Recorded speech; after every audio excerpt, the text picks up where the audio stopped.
Lena Park thought invisibility would keep her safe in a house built on blood and secrets, until the moment she spilled sugar across crime lord Victor Moreau's desk and looked up into eyes that had sentenced men to death. In that heartbeat, everything changed. The maid who scrubbed floors became the woman he couldn't ignore, the vulnerability he couldn't resist, and the obsession he refused to deny. When her past came back to destroy her with lies, Victor didn't just protect her. He claimed her in front of the entire city, turning a servant into his most dangerous asset. This is the story of a girl who learned that sometimes the monster under the bed is the only one who sees you, and sometimes being seen is more terrifying than staying hidden. If you're ready to dive into Lena and Victor's dangerous, consuming love story, hit that like button and drop a comment telling me what city you're watching from. I want to see how far this story travels. The Moreau estate didn't sleep, even when it should have. At 3 in the morning, Lena Park moved through the darkened hallways like a ghost, which was exactly what she'd trained herself to be. Invisible, silent, forgettable. In a house where men carried guns under tailored jackets and conversations stopped the moment she entered a room, being nothing was survival. Her cleaning cart's wheels had been oiled twice that week to eliminate any squeak.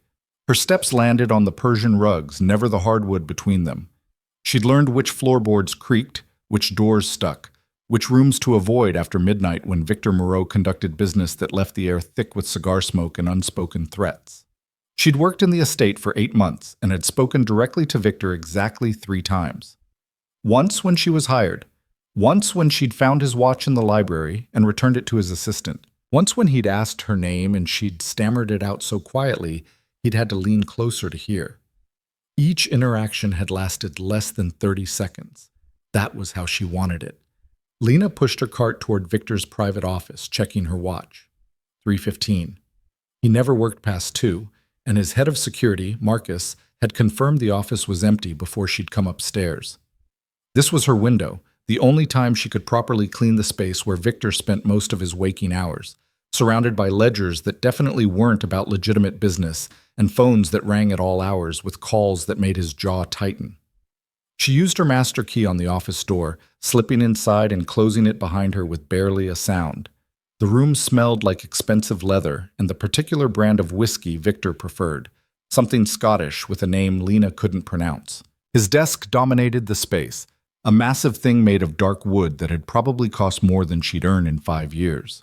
Behind it, floor-to-ceiling windows looked out over the city, the lights of downtown twinkling in the distance like fallen stars. Lena had cleaned this room 100 times. She knew the routine by heart. Dust the bookshelves first, careful not to disturb the perfectly aligned spines. Empty the trash. Vacuum. Then the desk last, because it required the most care. Victor noticed if anything was out of place, and the last maid who'd accidentally moved one of his files had been gone the next day. She worked efficiently, losing herself in the familiar rhythm. Dust, wipe, polish. These were tasks she could control, small islands of order in a life that had spiraled beyond her grasp long before she'd taken this job. The desk was covered in papers tonight, more than usual. Contracts from the look of them, though Lena had learned not to read anything she cleaned around.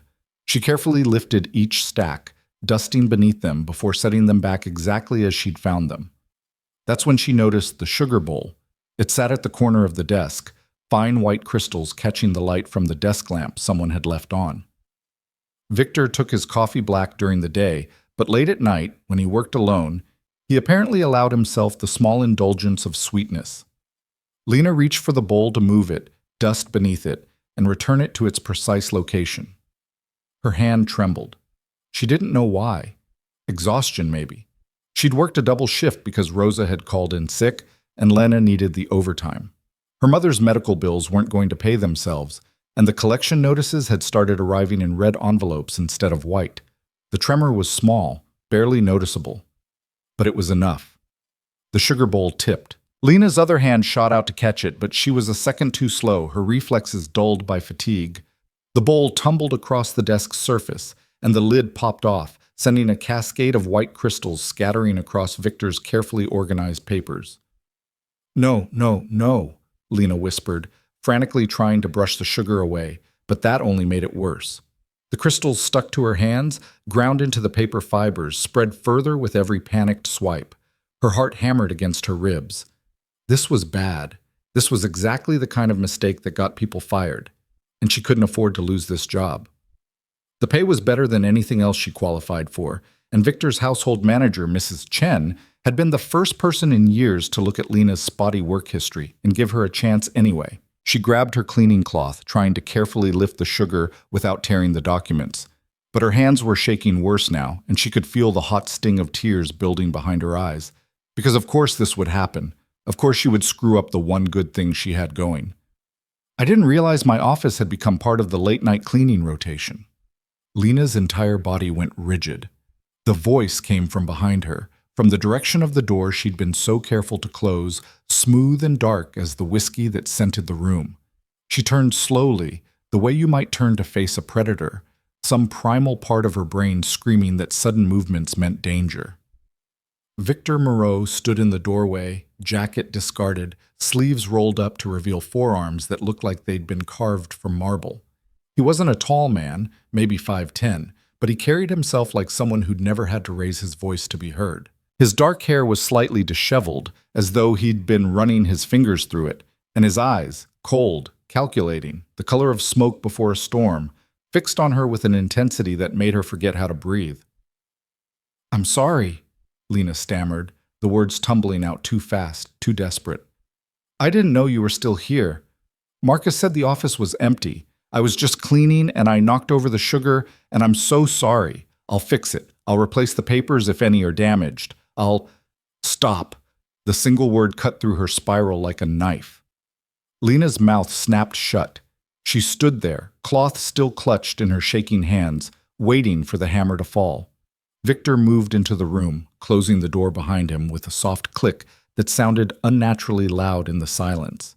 He walked toward the desk, toward her, with the unhurried gait of someone who knew that everything in his domain moved at his pace, not theirs. He stopped on the opposite side of the desk, looking down at the scattered sugar coating his documents. Lena wanted to disappear, to sink through the floor and cease existing. She'd worked so hard to be invisible, to be nothing worth noticing, and now here she was, the complete focus of a man who could end her employment with a word, who could make her disappear in other, more permanent ways if he chose. "What's your name?" he asked, still looking at the desk.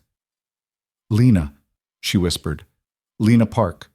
You asked me once before, but I know you have a lot of staff, so you probably don't—" "I remember." His eyes lifted to hers, and she felt the impact of that gaze like a physical thing. "You've been here 8 months. You work more than anyone else on staff. You volunteer for the overnight shifts. Mrs. Chen speaks highly of your work ethic." He knew all of that. About her. The invisible maid. "I really am sorry about the mess," Lena tried again, gesturing helplessly at the sugar-coated papers. "I'll stay as long as it takes to clean everything properly. No overtime charge, and I'll be more careful, I promise." Victor reached out and picked up one of the sugar-covered documents, studying it with an expression she couldn't read. "Do you know what this is?" Lena shook her head quickly. "No, sir. I don't read anything I clean around. It's not my business." "But you can read." It wasn't quite a question. "Yes, sir. I have my GED." Something flickered across his face, too quick to interpret. He set the paper down and brushed sugar from his fingers with deliberate care. "Most of my staff are carefully vetted for discretion and loyalty. They understand that what happens in this house, what they see and hear, stays in this house." "I understand that too," Lena said quickly. "I've never talked about anything I've seen here, not to anyone." "I know." He walked around the desk, closing the distance between them until he was near enough that she could see the faint scar along his jawline, barely visible in the lamplight. "Mrs. Chen mentioned you needed this job quite badly. Medical expenses, I believe." Heat flooded Lena's face. She'd never discussed her mother's illness with anyone except Mrs. Chen, and that had only been to explain why she needed the overnight shifts. The thought of her personal struggles being reported to Victor made her feel exposed in a way that had nothing to do with the physical space between them. "My mother has been sick," she said, fighting to keep her voice steady. "But it doesn't affect my work. I've never missed a shift, and I won't let tonight's mistake happen again." "You're terrified right now," Victor observed, tilting his head slightly as he studied her. Your hands are shaking. You can barely look at me. And yet you're trying to negotiate for your job instead of just apologizing and hoping I don't fire you. Because apologies without action were worthless. Lena had learned that the hard way, in a relationship that had taught her the difference between pretty words and actual change. I need this job, she said simply, and I'm good at it. One mistake in 8 months is a better record than most people can claim. The corner of his mouth twitched. It might have been amusement. You're not wrong. He reached past her, and Lena forced herself not to flinch, not to step back even though every instinct screamed at her to put distance between herself and this man who radiated danger like heat from a fire. His hand closed around the sugar bowl's lid, which had rolled near the edge of the desk. I don't actually need the sugar, Victor said, fitting the lid back onto the bowl. It was a gift from someone trying to buy favor. I leave it out because it annoys my business partners when I don't use it. He set the bowl aside, then began gathering the sugar-covered papers. These contracts needed to be revised anyway. You've given me an excuse to start over. Lena stared at him, unable to process what was happening. You're not firing me? No. He stacked the papers neatly, sugar and all, and set them in what she'd learned was his discard pile. I'm reassigning you. The relief that had started to build crumbled. Reassigning me where? The East Wing has been closed for renovations. They're finishing up this week, and the space will need a thorough cleaning before I can use it again. His eyes found hers again, and there was something in them now, something that made her skin prickle with awareness. I want you to handle it personally. Mrs. Chen will adjust your schedule. It took Lena a moment to understand what he was really saying.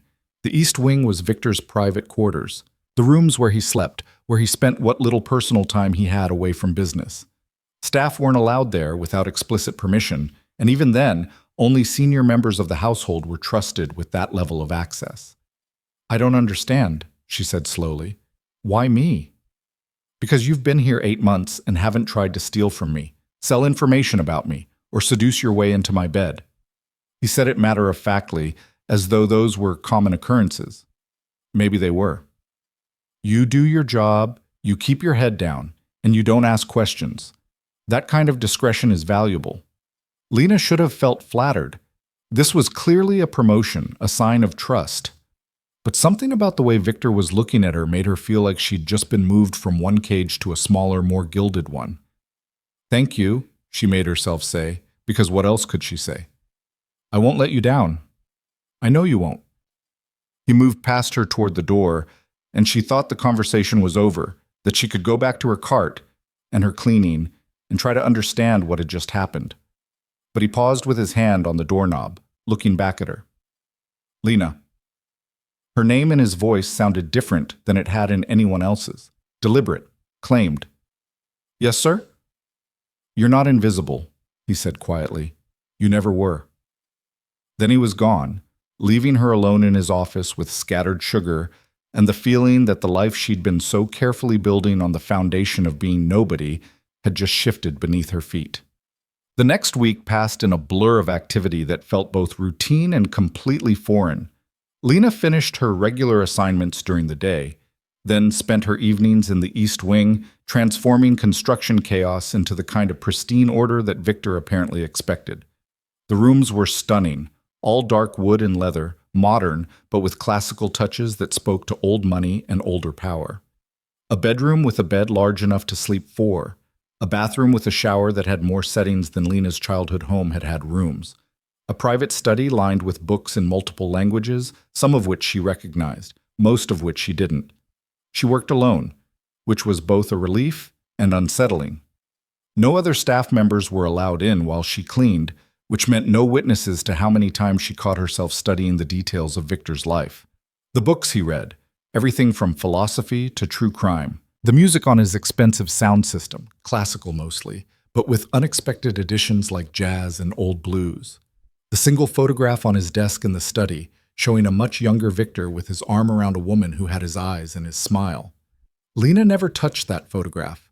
She dusted around it carefully, aware that she was learning things about Victor Moreau that the invisible maid should never know. He came by twice while she worked. The first time, he simply walked through, checking on the progress, asking if she needed anything. His presence made the air feel thicker, harder to breathe, but he didn't stay long. The second time, she was on her hands and knees scrubbing the hardwood floor in his study when she heard his voice behind her.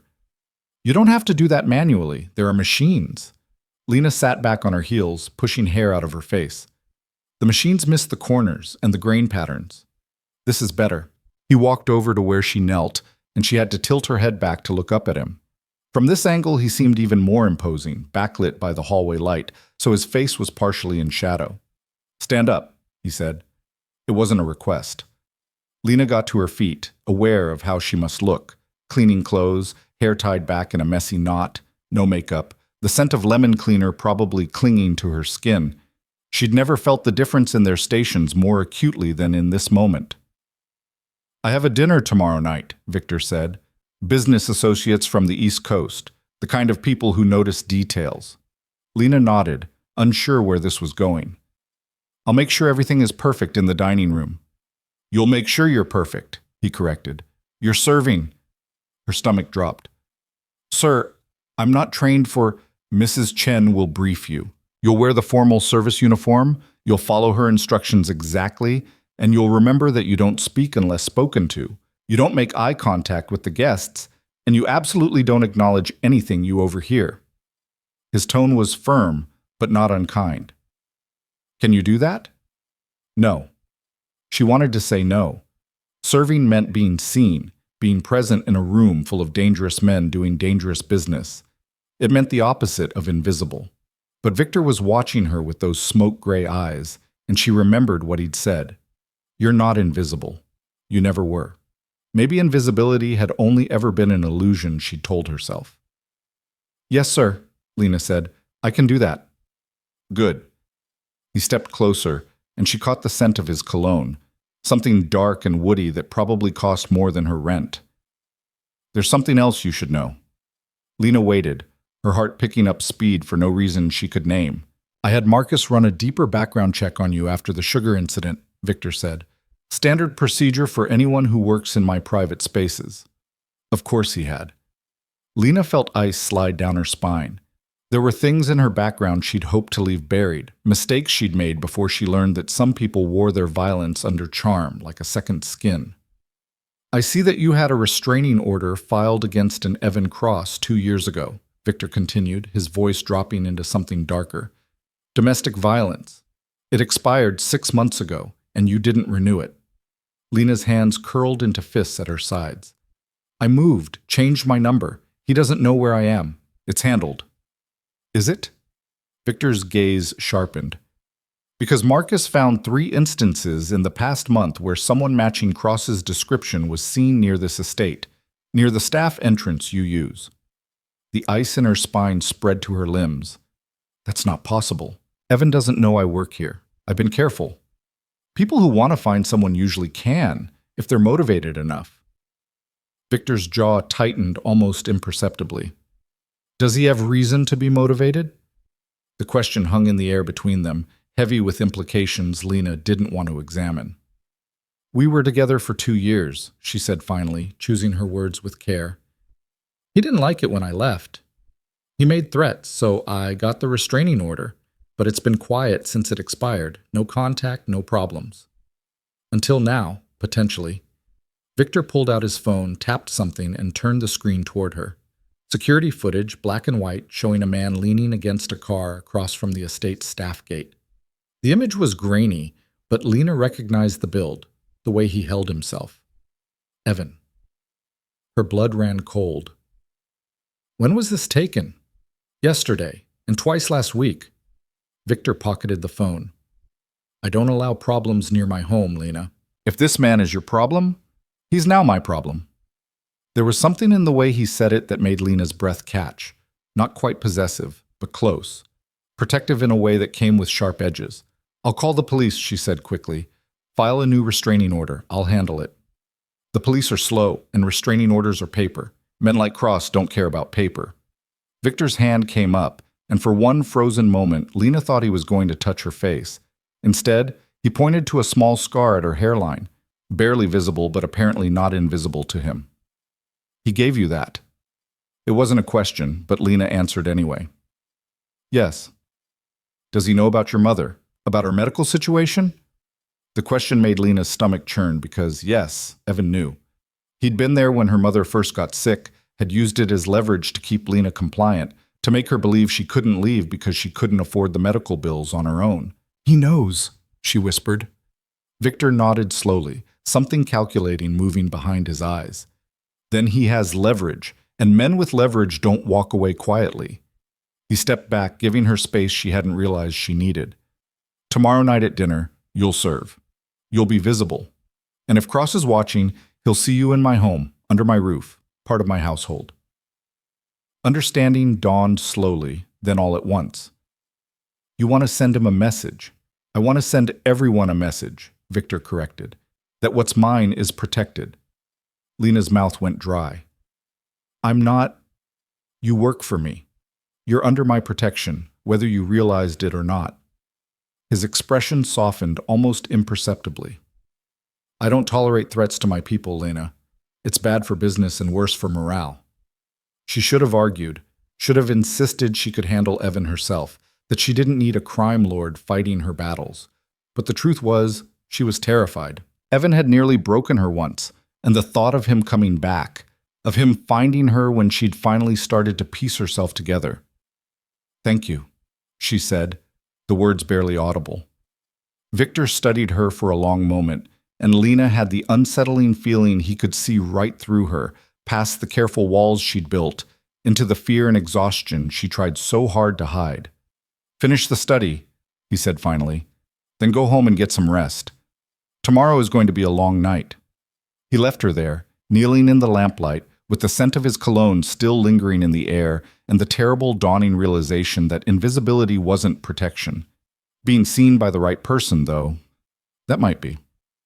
The formal service uniform was black and tailored in a way that made Lena feel like she was wearing someone else's skin. Mrs. Chen had shown her how to carry the serving trays, how to pour wine without letting the bottle's label face down, how to move through a room without drawing attention while still being immediately available if someone needed something. "The key is to anticipate," Mrs. Chen had explained during the afternoon briefing. "Watch Mr. Moreau. When his glass is half empty, you refill it. When he shifts in his seat, you check if he needs anything. You become an extension of his needs without him having to ask." It sounded exhausting. It also sounded intimate in a way that made Lena's skin prickle with awareness. Now, standing in the kitchen with 4 other serving staff while the guests arrived, Lena tried to calm her racing heart. Through the door, she could hear voices, laughter, the kind of jovial sounds that came from men who'd made their fortunes in ways they'd never discuss openly. "First time serving one of the boss's dinners?" asked Marco, one of the other servers, a young guy who'd been with the household for 3 years. Lena nodded, not trusting her voice. "Don't sweat it. Just stay quiet. Keep the glasses full, and don't stare at anyone too long. These guys are paranoid as hell." Marco grinned. "And whatever you do, don't drop anything. Last server who did that got reassigned to the groundskeeping crew." "Marco, enough scaring the new girl," Mrs. Chen snapped, sweeping into the kitchen with a clipboard. "Lena, you're on Mr. Moreau's side of the table. 3 guests to his right, you'll be responsible for them as well. Standard beverage service, cleared plates between courses, and if anyone asks you a direct question, you defer to Mr. Moreau before answering." Lena swallowed hard. "Yes, ma'am." "You'll do fine," Mrs. Chen said, her stern expression softening slightly. "He requested you specifically. He doesn't do that unless he trusts someone." The thought of Victor trusting her should have been reassuring. Instead, it felt like weight settling onto her shoulders, heavy and inescapable. The dinner bell chimed, a soft melodic sound that meant service was starting. Mrs. Chen made a sharp gesture, and the staff filed out of the kitchen in practiced formation. The dining room had been transformed. Crystal chandeliers cast warm light over a table set with china that probably cost more than Lena's car. Flowers spilled from centerpieces, their scent mixing with cigar smoke and expensive cologne.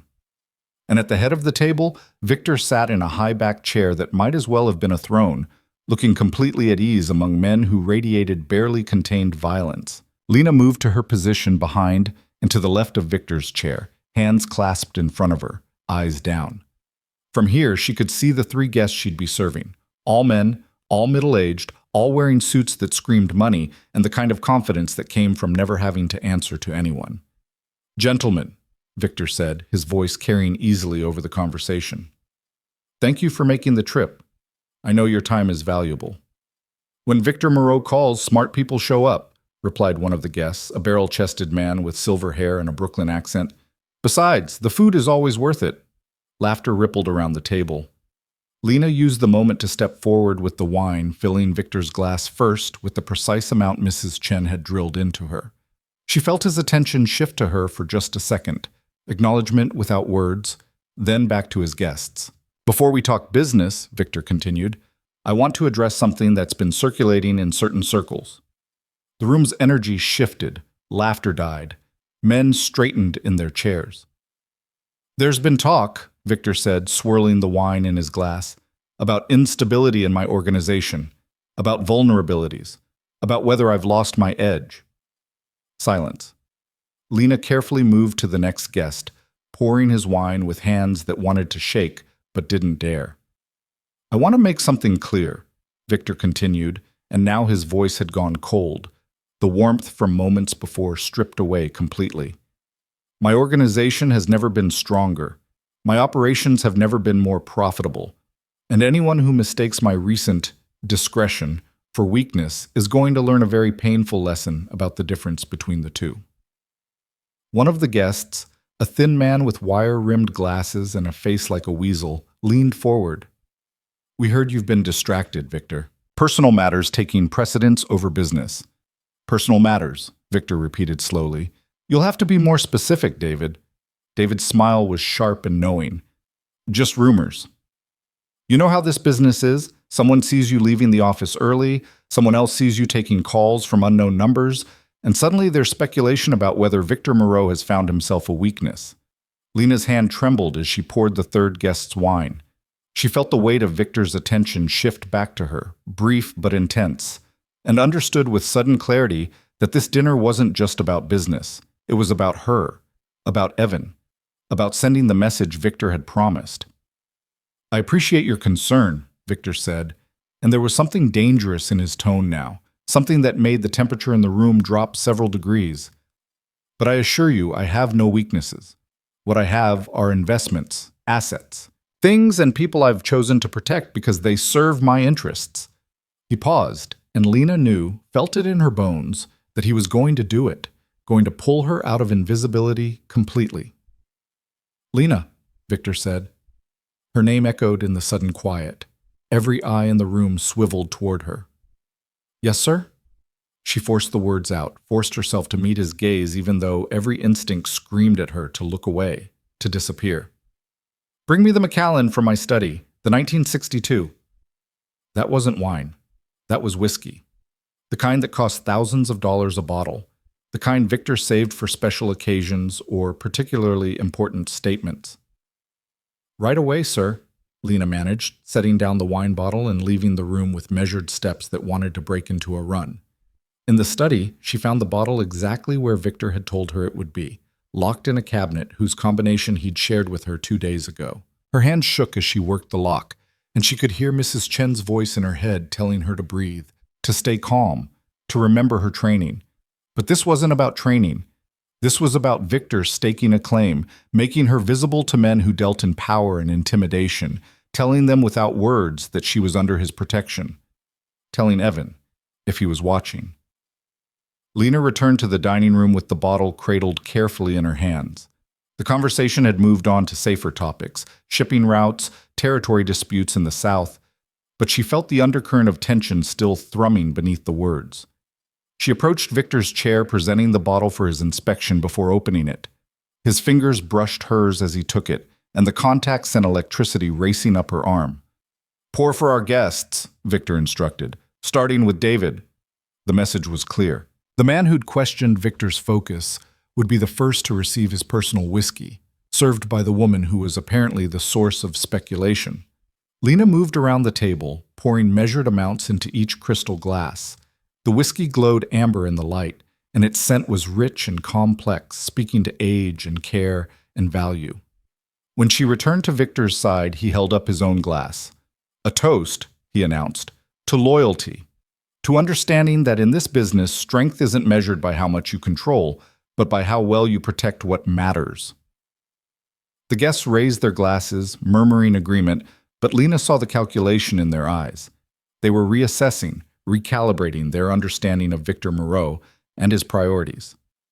And to new investments, Victor added, his gaze finding Lena's and holding it with an intensity that made her forget to breathe.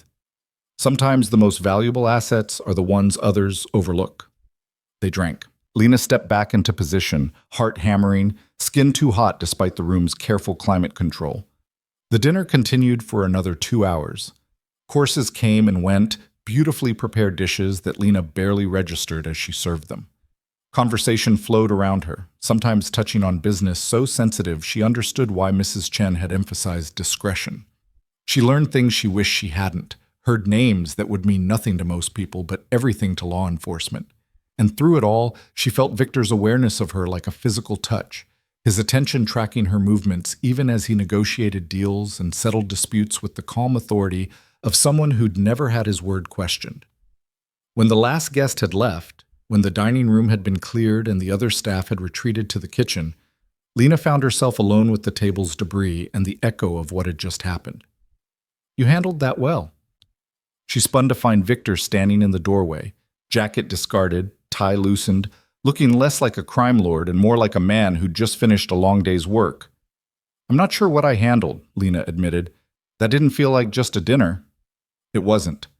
He walked into the room and she noticed for the first time how tired he looked, the lines around his eyes more pronounced in the softer light. "David has been making moves in my territory, testing boundaries. He needed a reminder that I don't miss details, and I don't tolerate challenges.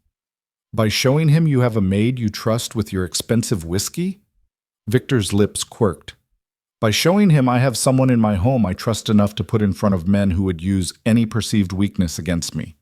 He stopped a few feet away from her, close enough that she could see the faint shadow of stubble along his jaw.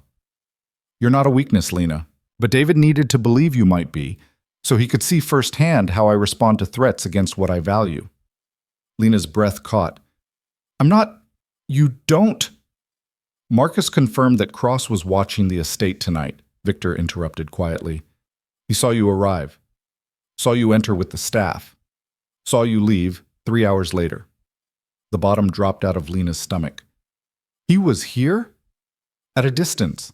Safe distance. Marcus had 2 men tailing him the entire time." Victor's expression hardened. "He took pictures, Lena. Of you. Of the estate. Of license plates from the guests' cars." Panic clawed its way up her throat. "What does that mean? What's he planning?" "I don't know yet," Victor admitted.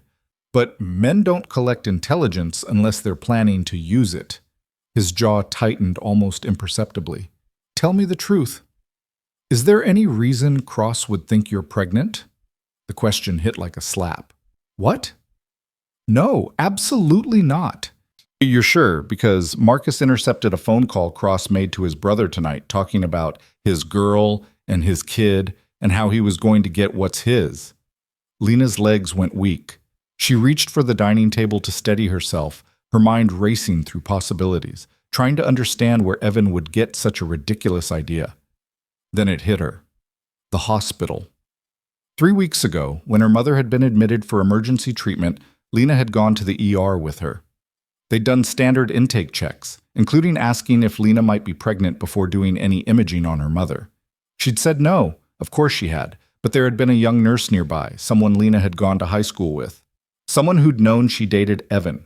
Someone who might have overheard and misunderstood and started a rumor that had somehow made its way back to him. "There was a misunderstanding," Lena said, forcing the words through numb lips. "At the hospital where my mother is being treated. I'm not pregnant. I haven't been with anyone in 2 years, not since Evan. But someone might have thought, people talk, they assume." "He thinks you're carrying his child," Victor said flatly. "And he thinks you're working for me, living under my roof, which means he probably thinks I'm the reason you left him." "That's insane." "He's insane." But Lena could see the terrible logic of it from Evan's twisted perspective. He'd always been possessive, always believed that Lena belonged to him, that her leaving was a betrayal rather than survival. The idea that she might be pregnant with his child and working for another man would push every one of his buttons. Insane men are the most dangerous kind, Victor said. They can't be reasoned with or bought off. They operate on emotion rather than logic. Lena wrapped her arms around herself, suddenly cold despite the room's warmth. I'll quit. I'll move. I'll go somewhere he can't find me. Us running is what he expects. It's what he wants. You isolated, alone, vulnerable. Victor moved closer, and Lena found herself looking up into eyes that had gone from calculating to something fiercer, more personal. I have a better idea. What? You stay. Not just as staff, but as someone under my direct protection. You move into the East Wing, into the guest suite. You're seen with me, at my side, in a way that makes it clear to Cross and everyone else that touching you means going through me. Lena's heart hammered against her ribs. You want to use me as bait. I want to protect you, Victor corrected, and there was heat in his voice now, something that made her skin prickle with awareness. And yes, I want to draw Cross out so I can deal with him permanently, but those two goals aren't mutually exclusive. You're talking about killing him. Lena should have been horrified. Part of her was. But another part, the part that still woke up gasping from nightmares about Evan's hands around her throat, felt something uncomfortably close to relief. I'm talking about neutralizing a threat, Victor said. What that looks like depends on Cross's choices. Lena wanted to argue, wanted to insist she could handle this herself, that she didn't need a crime lord to fight her battles. But the truth was, she was terrified. Evan had nearly destroyed her once, and she'd barely escaped with her life and her sanity intact. If I do this, she said slowly, if I stay and let you protect me, what do you get out of it? Something flickered in Victor's expression. Surprise, maybe, that she'd ask. Peace of mind, he said after a moment, knowing that someone I've chosen to trust isn't going to disappear or get hurt because I couldn't be bothered to act. You barely know me. I know enough. His hand came up, and this time he did touch her, fingers gentle, as they tilted her chin up so she had to meet his eyes. I know you work harder than anyone else on my staff because you're trying to save your mother. I know you got out of an abusive relationship instead of staying because it was easier. I know you've been invisible by choice, not circumstance, because being seen felt dangerous. His thumb brushed her jaw and Lena's breath stuttered. I know that when you spilled sugar on my desk, your first instinct was to negotiate instead of just apologizing. That tells me you're stronger than you think you are. And I protect strong things, Lena. They're more valuable in the long run. She should step back, should put professional distance between herself and this man who could destroy lives with a phone call. But she was so tired of being afraid, of running, of trying to be small enough that the world wouldn't notice her. Okay, she whispered. I'll stay. Victor's expression shifted into something that might have been satisfaction or might have been something darker, more possessive. Then we start tomorrow. You'll move into the East Wing. You'll accompany me to public events as my companion. We'll make sure Cross gets the message loud and clear that you're no longer available. Your companion, Lena repeated, tasting the word. It wasn't quite girlfriend, wasn't quite employee, existed in some nebulous space between that felt dangerous and thrilling in equal measure. Unless you'd prefer a different title, Victor said, and there was dark amusement in his voice now. Lena thought about it, about what she was agreeing to, what it would mean, how it would change everything. Companion works, she said finally. Victor's smile was sharp and satisfied. Then go home. Pack what you need. Tomorrow, your old life ends and something new begins. He stepped back, giving her space, but Lena could still feel the ghost of his touch on her skin, warm and claiming. She left the dining room on unsteady legs, her mind whirling with everything that had just happened, everything that was about to happen. Behind her, she heard Victor's phone ring, heard his voice drop into business mode as he answered. But for just a moment before the door closed, she caught his words. Marcus, I want eyes on Cross 24/7. He makes a move toward her. He so much as looks in her direction wrong. You call me immediately. The possessiveness in his tone should have scared her. Instead, for the first time in 2 years, Lena felt something other than afraid. She felt claimed, protected, seen, and maybe, just maybe, that was worth the price of no longer being invisible. The guest suite in the East Wing was larger than Lena's entire apartment. She stood in the doorway the next morning, her single duffel bag feeling absurdly inadequate against the backdrop of cream-colored walls, polished hardwood floors, and furniture that looked like it belonged in a design magazine. Floor-to-ceiling windows overlooked the estate's gardens, where early morning light painted everything in shades of gold and amber. "Mrs. Chen had the closet stocked with basics in your size," Victor said from behind her, making her jump. She hadn't heard him approach, which seemed to be a skill he'd perfected, moving through his own domain like smoke. "If you need anything else, let her know." Lena turned to find him already dressed for the day in charcoal gray slacks and a white shirt, sleeves rolled to his elbows in a way that somehow made him look more dangerous rather than casual. His hair was still damp from a shower, and she caught the scent of his soap, something clean and expensive that made her hyper-aware of her own unwashed state after a sleepless night of packing and second-guessing. "This is too much," she said, gesturing helplessly at the suite. "I don't need all this space. I could stay in the staff quarters." "The staff quarters don't send the right message." Victor walked past her into the room, moving to the windows with the easy confidence of someone who owned everything he surveyed. "Cross needs to believe you're more than an employee. This suite connects to mine through a shared sitting room. Anyone watching will draw the obvious conclusions." Heat flooded Lena's face. "You want people to think we're sleeping together. I want people to think you're under my personal protection, which means keeping you close." He turned to face her, and his expression was unreadable in the morning light. "What they assume beyond that is their problem, not ours." Lena set her duffel bag on the oversized bed, buying herself a moment to process. 24 hours ago, she'd been invisible. Now she was being installed in a crime lord's private wing, about to play the role of his companion to draw out her abusive ex-boyfriend. "I have conditions," she heard herself say. Victor's eyebrow arched. "Do you?" "If I'm going to do this, if I'm going to let you put me on display like some kind of statement piece, then I need to know the rules." Lena forced herself to meet his gaze, to channel the small kernel of strength that had allowed her to leave Evan in the first place.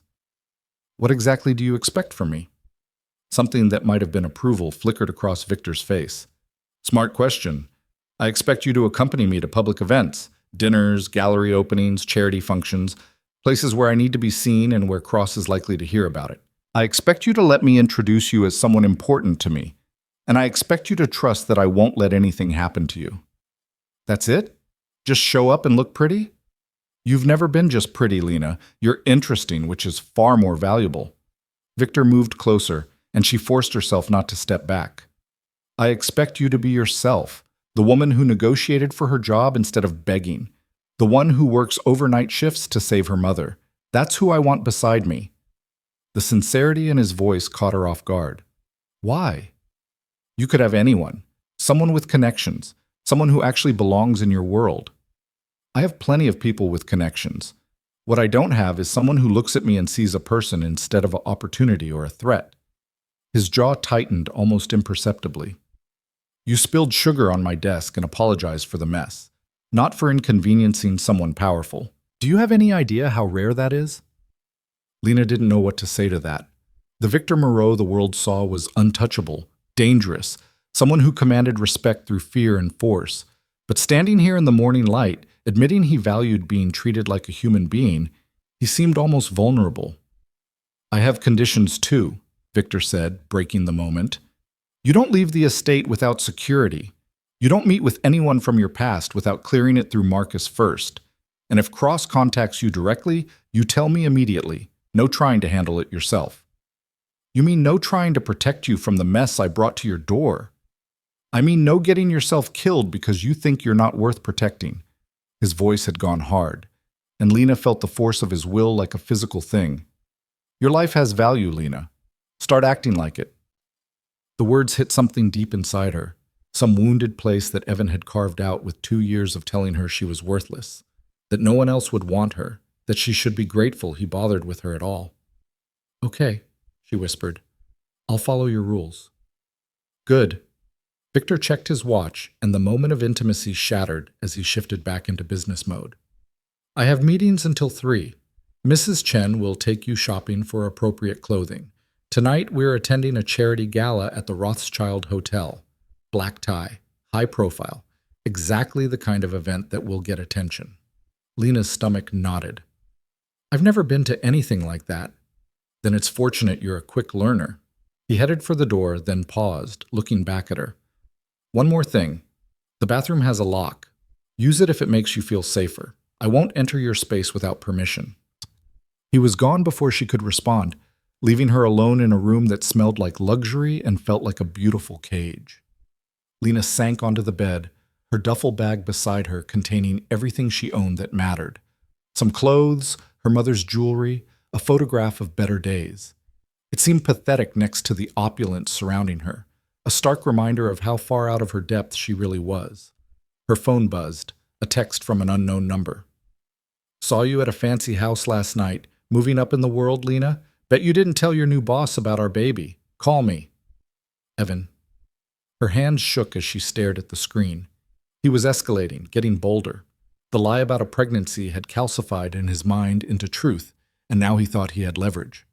Lena forwarded the message to the number Victor had given her for Marcus, then blocked Evan's number. Her heart hammered against her ribs, and she had to remind herself to breathe, that she wasn't alone in this anymore, that Victor had promised protection.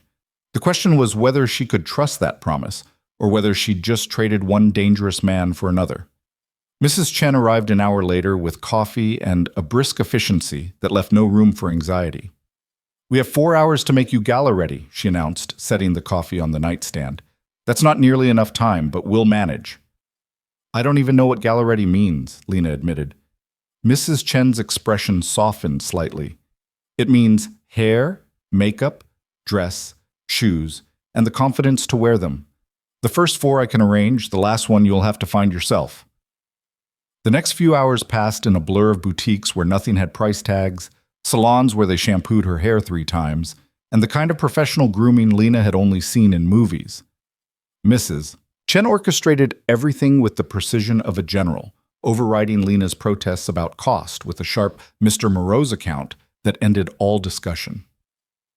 By the time they returned to the estate, Lena barely recognized herself in the mirror. Her dark hair had been cut and styled into soft waves that framed her face. Her skin glowed from whatever treatment the facialist had done. And the dress hanging in her closet, a deep emerald silk that Mrs. Chen promised would photograph beautifully, looked like it cost more than Lena made in 6 months. You look terrified, Mrs. Chen observed as she helped Lena into the dress that evening. I am terrified. Lena watched her reflection transform as Mrs. Chen zipped the back, the silk clinging to curves she usually hid under baggy work clothes. I don't belong at a charity gala. I'm going to say something stupid or use the wrong fork, or you're going to stay close to Mr. Moreau, smile when appropriate, and let him handle the talking. Appropriate, and let him. Mrs. Chen met Lena's eyes in the mirror. He didn't choose you because you know which fork to use. He chose you because you're strong enough to stand beside him without disappearing. I'm a maid who spilled sugar on his desk. You're a woman who survived something that would have broken most people, who works herself to exhaustion for someone she loves, and who had the courage to leave when staying would have been easier. Mrs. Chen's expression turned almost fierce. Don't let anyone make you feel small, Lena, especially not yourself. Before Lena could respond, there was a knock at the door connecting her suite to Victor's. Her heart jumped into her throat. Come in, she managed. The door opened and Victor stepped through, adjusting his cufflinks with the distracted air of someone performing a routine task. Then he looked up, saw her, and went completely still. Lena watched something flicker across his face. Surprise, appreciation, something darker that made her skin flush hot. His gaze traveled from her face down the emerald silk and back up again, slow enough that she felt it like a touch. You clean up well, he said finally, his voice rougher than usual. Mrs. Chen deserves the credit. Lena smoothed her hands over the dress, suddenly self-conscious. Is this appropriate? It's perfect. Victor crossed the room, and Lena caught the scent of his cologne, that dark woody smell that was becoming dangerously familiar. He reached into his jacket and pulled out a small box. This will complete the look. Lena opened it to find a necklace that made her breath catch, a simple platinum chain with an emerald pendant that matched her dress exactly, surrounded by small diamonds that caught the light like captured stars. "I can't wear this," she said immediately. "If I lose it, if something happens, then I'll buy another one." Victor took the necklace from the box, moving behind her. "May I?" Lena nodded, not trusting her voice. She felt his fingers brush the nape of her neck as he fastened the clasp, warm against her skin, and had to suppress a shiver that had nothing to do with cold. "There's something you should know about tonight," Victor said, his hands lingering on her shoulders. "Cross has been making calls, trying to find out who you are to me, whether the rumors are true." Lena met his eyes in the mirror. "What rumors?" "That I've taken a mistress, that I'm distracted, that I've gone soft." His expression hardened. "Let them talk. It serves our purpose. But it also means Cross might try something public, might try to embarrass me or claim you in front of witnesses. What do I do if he shows up?" "You stay calm, you stay close to me, and you let me handle it." Victor's hands tightened slightly on her shoulders. "I won't let him touch you, Lena. That's a promise." She wanted to believe him. Wanted to trust that a man who dealt in violence and intimidation for a living could actually keep her safe from the more personal kind of danger Evan represented. "Why are you really doing this?" she asked quietly. "You could just have Marcus deal with Evan quietly. Why the public performance?" Victor was silent for a long moment, and when he finally spoke, his voice was low enough that Mrs. Chen, who'd discreetly left the room, wouldn't have heard. "Because men like Cross thrive in shadows. They corner women in private, make threats no one else hears, gaslight their victims into thinking they're crazy or overreacting. I'm dragging him into the light, where everyone can see exactly what kind of man he is. And if that puts me in more danger, then I'll handle that too." He turned her to face him, and the intensity in his eyes stole her breath. "I don't make promises I can't keep, Lena. You're safe with me. Believe that if you believe nothing else." Lena searched his face, looking for deception, for the manipulation she'd learned to recognize in Evan's expressions. But all she saw was certainty, fierce and unyielding. "Okay," she said. "I believe you." Something in Victor's expression shifted, softened almost imperceptibly. "Good. Now let's go show the city what they're dealing with." The Rothschild Hotel was the kind of establishment where the doormen wore white gloves and the chandeliers probably had their own insurance policies. Lena stepped out of Victor's car, a sleek black Mercedes that probably cost more than her childhood home, and tried not to gawk at the red carpet stretching from curb to entrance, lined with photographers and reporters.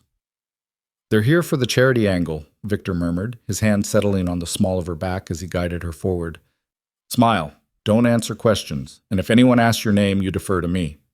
Lena nodded, her heart hammering so hard she was sure everyone could hear it. The moment they stepped onto the carpet, camera flashes exploded like small supernovas, and she heard the rapid-fire questions being shouted over the crowd noise.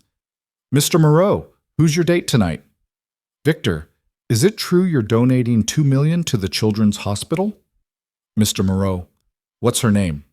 Victor's hand pressed more firmly against her back, steadying her, guiding her through the chaos with the ease of someone who'd navigated this particular gauntlet 1,000 times. He paused occasionally to acknowledge someone, to exchange a brief word with a reporter he apparently knew, but he never let go of her, never gave her space to feel alone in the crowd.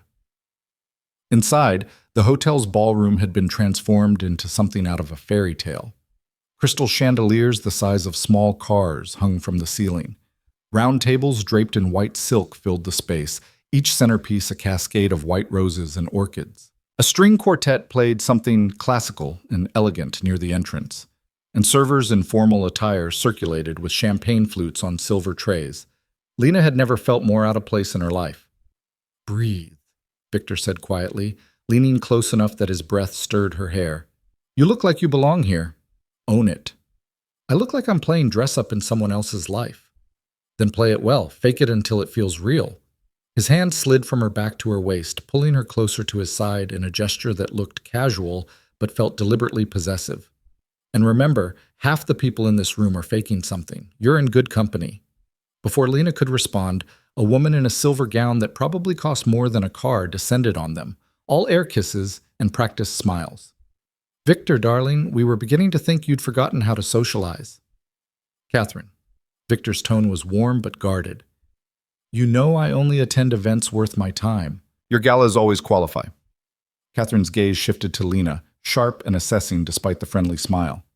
And who is this lovely creature? You've been holding out on us. This is Lena Park, Victor said, and his hand tightened fractionally on her waist. Lena, meet Catherine Rothschild, tonight's hostess, and the woman responsible for making the city's elite feel guilty enough to donate. Guilty is my specialty. Catherine extended a perfectly manicured hand, and Lena shook it, trying to match the woman's confident grip. How did you and Victor meet? I'm dying to know what finally caught his attention. Lena opened her mouth, panic flooding through her because she had no idea what to say, but Victor smoothly intervened. Lena works for me. She has excellent taste and better sense, which is more than I can say for most of my associates. It wasn't quite a lie, but it wasn't the truth either. Catherine's eyes sharpened with interest, clearly reading between the lines. But before she could probe further, a man in a tuxedo approached with urgent whispers about seating arrangements. Duty calls, Catherine said with an apologetic smile. We'll catch up later, darling. Save a dance for me. As she swept away, Lena let out a breath she hadn't realized she was holding. That was terrifying. That was Catherine being restrained. She's usually worse. Victor guided her toward their table, which was positioned near the front of the room with a clear view of the stage. She'll spread the word that I brought a date. By tomorrow morning, half the city will know your name. Is that the goal? Part of it. He pulled out her chair and Lena sat, hyper-aware of the eyes tracking their movements. Cross-monitors society pages and gossip columns obsessively. He'll know I was here with you within hours. Lena accepted a champagne flute from a passing server, more for something to do with her hands than any desire to drink.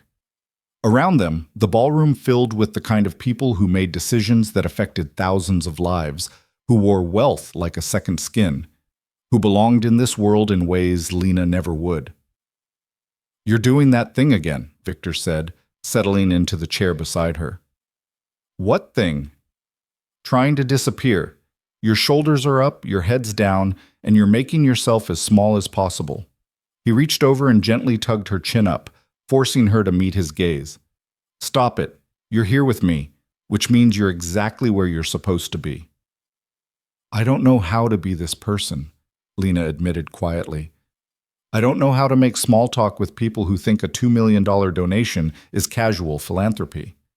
Then don't. Be honest instead. It'll shock them more than any performance. Victor's thumb brushed her jaw before he released her, and Lena felt the loss of contact more than she wanted to admit. Besides, most of them are miserable despite the money. You've survived real problems. That gives you more substance than anything in this room. Before Lena could process that, their table began filling with other guests. A tech mogul and his third wife. A state senator with political aspirations. A real estate developer who looked like he'd had extensive plastic surgery. They greeted Victor with the kind of deference that came from knowing exactly how powerful he was, and their gazes slid over Lena with curiosity barely concealed behind polite smiles. You must be the reason Victor finally decided to rejoin society, the senator said, offering Lena a handshake that lasted slightly too long. Robert Chen, State Senate. And you are? Lena Park, she managed, extracting her hand. Are you in business, Ms. Park? I don't believe I've seen you at these events before. This was exactly what she'd been afraid of, questions she couldn't answer without revealing how completely out of her depth she was. But Victor's words echoed in her head. Be honest. It'll shock them more than any performance. I work for Mr. Moreau, Lena said, meeting the senator's gaze directly. And no, I don't usually attend events like this. I'm more comfortable with a mop than a champagne flute. Silence descended on the table. The senator blinked, clearly not expecting such blunt honesty. The tech mogul's wife looked like she'd swallowed something unpleasant. Then Victor laughed, a genuine sound that made several heads turn. I told you she was refreshing, he said to no one in particular, and his hand found Lena's under the table, squeezing once in what felt like approval. The senator recovered quickly, his political instincts kicking in. Honesty is a rare commodity in this crowd. I appreciate it, Miss Park. The conversation moved on, flowing around Lena like water around a stone. She contributed when spoken to directly, answering questions with the same straightforward honesty that seemed to alternately charm and confuse the people at her table. Victor stayed close, his attention tracking her even when he was engaged in conversation with others, and Lena felt the steady anchor of his presence keeping her from drifting into panic. Dinner was served, course after course of food that was more art than sustenance. Lena tried to follow the lead of those around her, using the correct fork, not eating too fast, making appropriate noises of appreciation. But her attention kept drifting to the entrance, watching for a face she hoped wouldn't appear.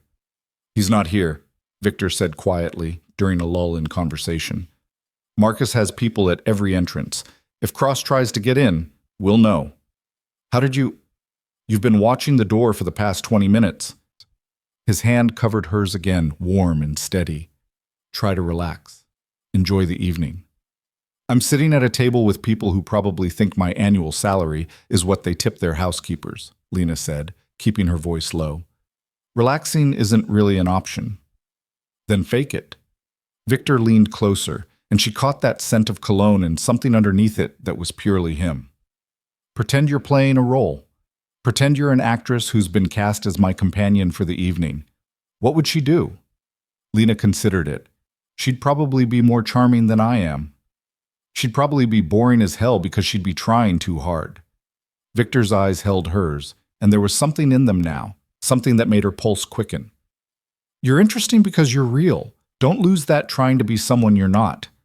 The lights dimmed before Lena could respond, and Catherine Rothschild took the stage to enthusiastic applause. She launched into a speech about the Children's Hospital, about the lives they'd saved and the lives they could save with proper funding. And Lena found herself actually listening, actually moved by the stories of children who'd been given second chances. When Catherine announced that Victor Moreau had donated $2 million, the applause was deafening. Victor stood to acknowledge it with a brief wave, completely comfortable being the center of attention, and Lena felt a surge of something she couldn't quite name. Pride, maybe, that this dangerous man used his power for something good, or maybe just appreciation that there were layers to him she was only beginning to understand. The speeches ended and music filled the ballroom as people began moving toward the dance floor. Lena watched couples glide across the polished floor with practiced grace and felt her anxiety spike again. "I don't know how to dance," she blurted out as Victor stood and extended his hand. "I do. Follow my lead." There was no room for argument in his tone, and Lena found herself taking his hand, letting him guide her onto the floor despite every instinct screaming that she was going to embarrass them both. But the moment Victor's arm wrapped around her waist, the moment his hand engulfed hers, something shifted. He moved with the same confidence he brought to everything else, and Lena discovered that following him was easier than she'd expected. He guided her through a simple waltz, keeping the steps basic, and Lena focused on his chest, on the steady rhythm of his breathing, letting everything else fade away. "See," Victor said after a moment, "you're not falling. Only because you're holding me up. That's what I'm here for." His hand pressed more firmly against her back, pulling her infinitesimally closer. "This isn't so terrible, is it?" Lena risked looking up at him and found him watching her with an expression she couldn't quite read. "It's not terrible," she admitted. "It's just a lot. You're handling it better than you think." They turned and Lena caught sight of their reflection in one of the ballroom's mirrored walls. They looked good together, she realized with some surprise. The emerald dress complemented his dark suit, and the way they moved together looked natural, practiced, like they'd been doing this for years. "People are staring," she murmured. "Let them. They're trying to figure out who you are and why I brought you." Victor's voice dropped lower, for her ears only. "Let them wonder. Mystery is more interesting than answers." The song ended, but before they could leave the floor, another began, something slower, more intimate. Victor didn't release her, and Lena didn't pull away. They swayed together, and Lena felt the strangest sense of being exactly where she was supposed to be, even though this world of wealth and power and barely concealed danger was as foreign to her as the moon. "Victor!" The shout cut through the music like a knife. Lena felt Victor tense against her, his entire body shifting from relaxed to alert in a heartbeat. She turned to see a man pushing through the crowd, security guards trailing behind him trying to stop his progress. Evan.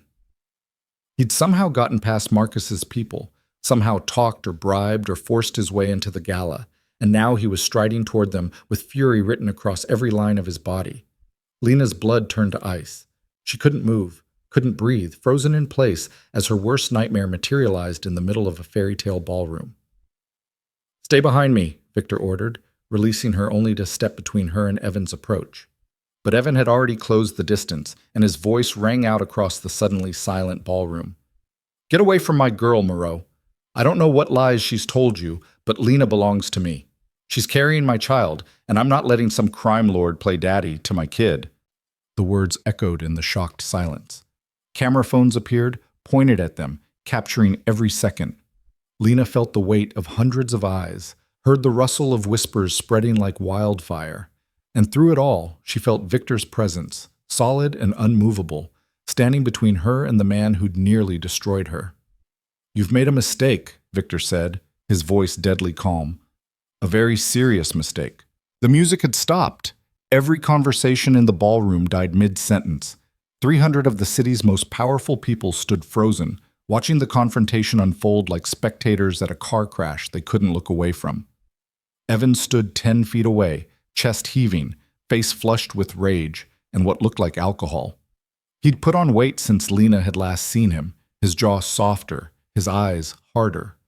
He wore a suit that didn't quite fit right, probably rented for the occasion, and there was a wildness in his expression that made Lena's stomach turn over with remembered fear. "A mistake?" Evan's voice rose, carrying to every corner of the silent ballroom. "The only mistake here is you thinking you can steal what's mine. Lena, get over here.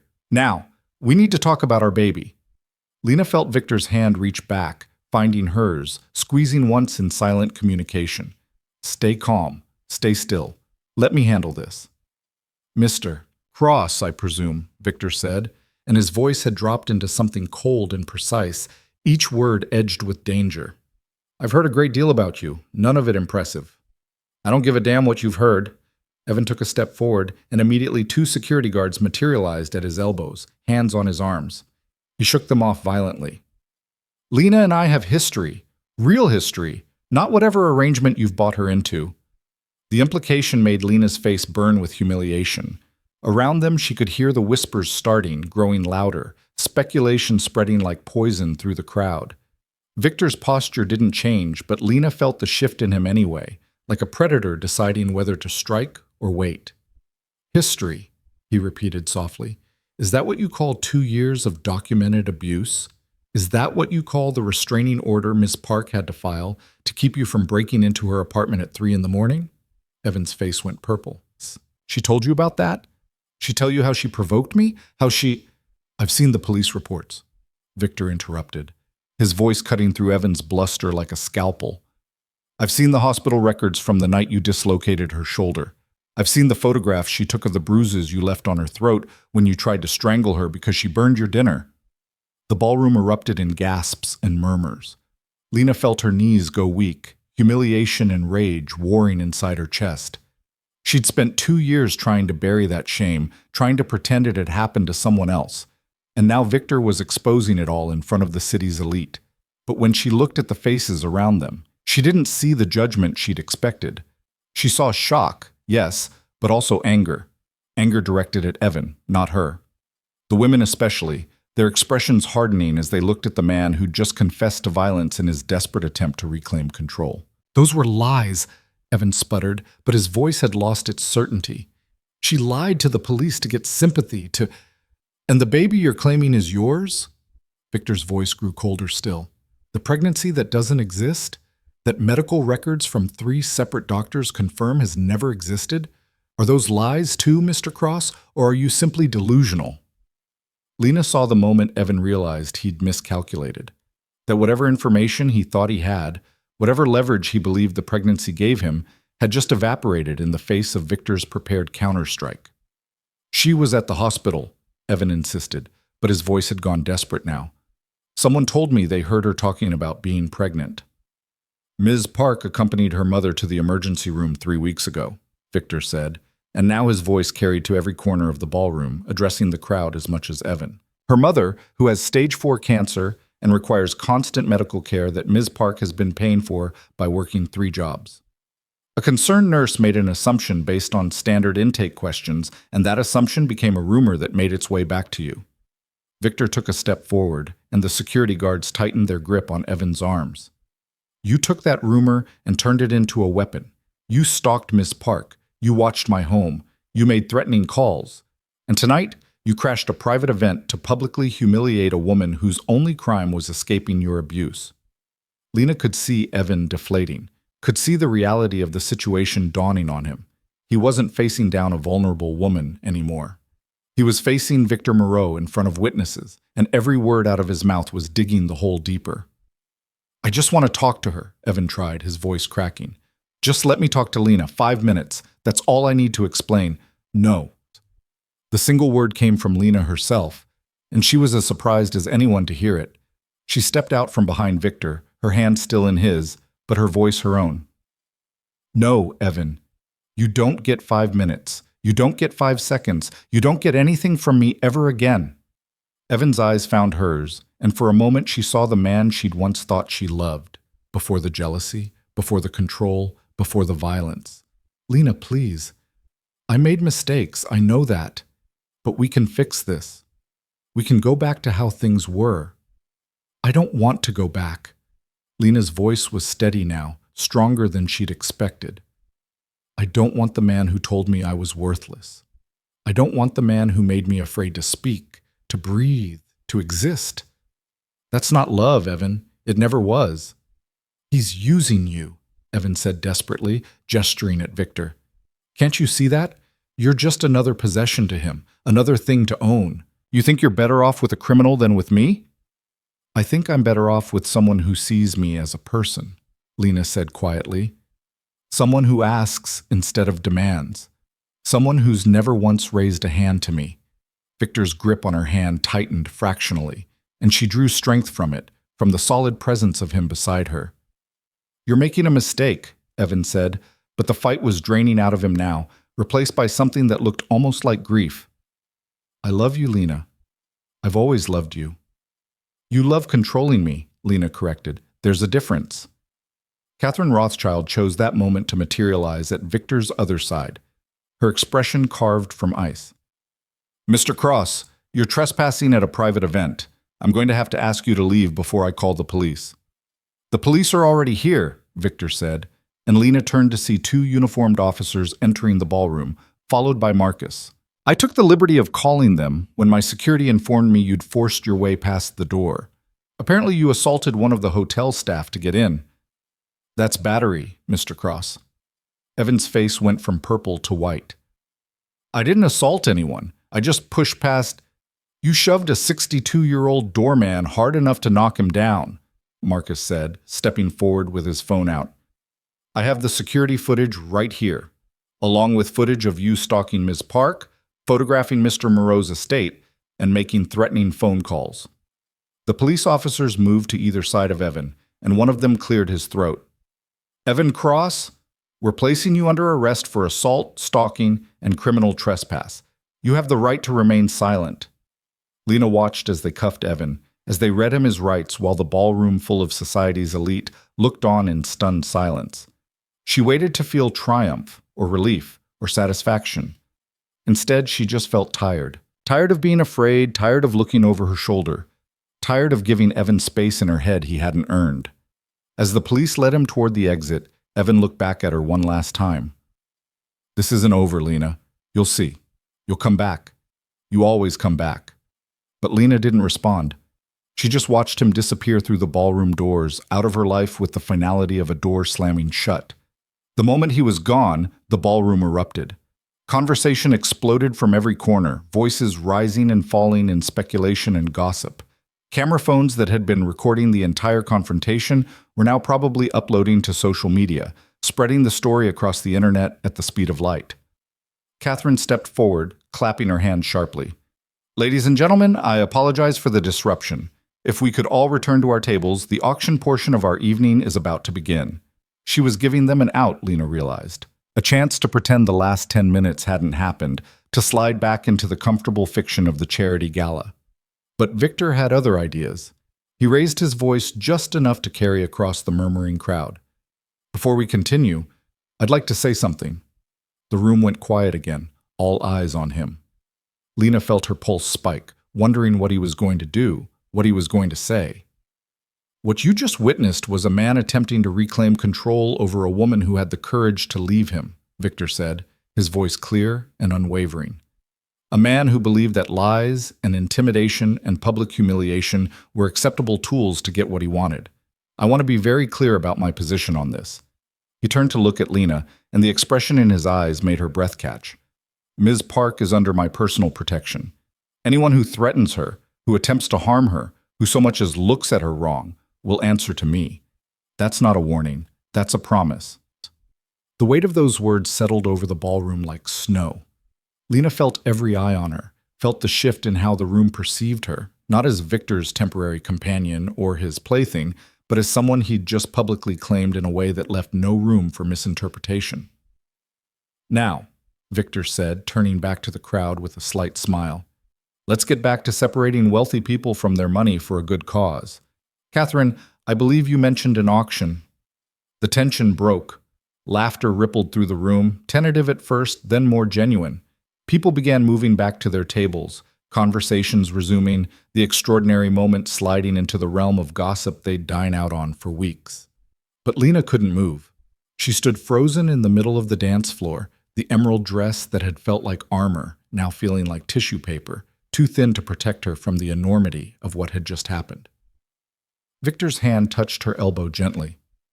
Lena, we should sit down.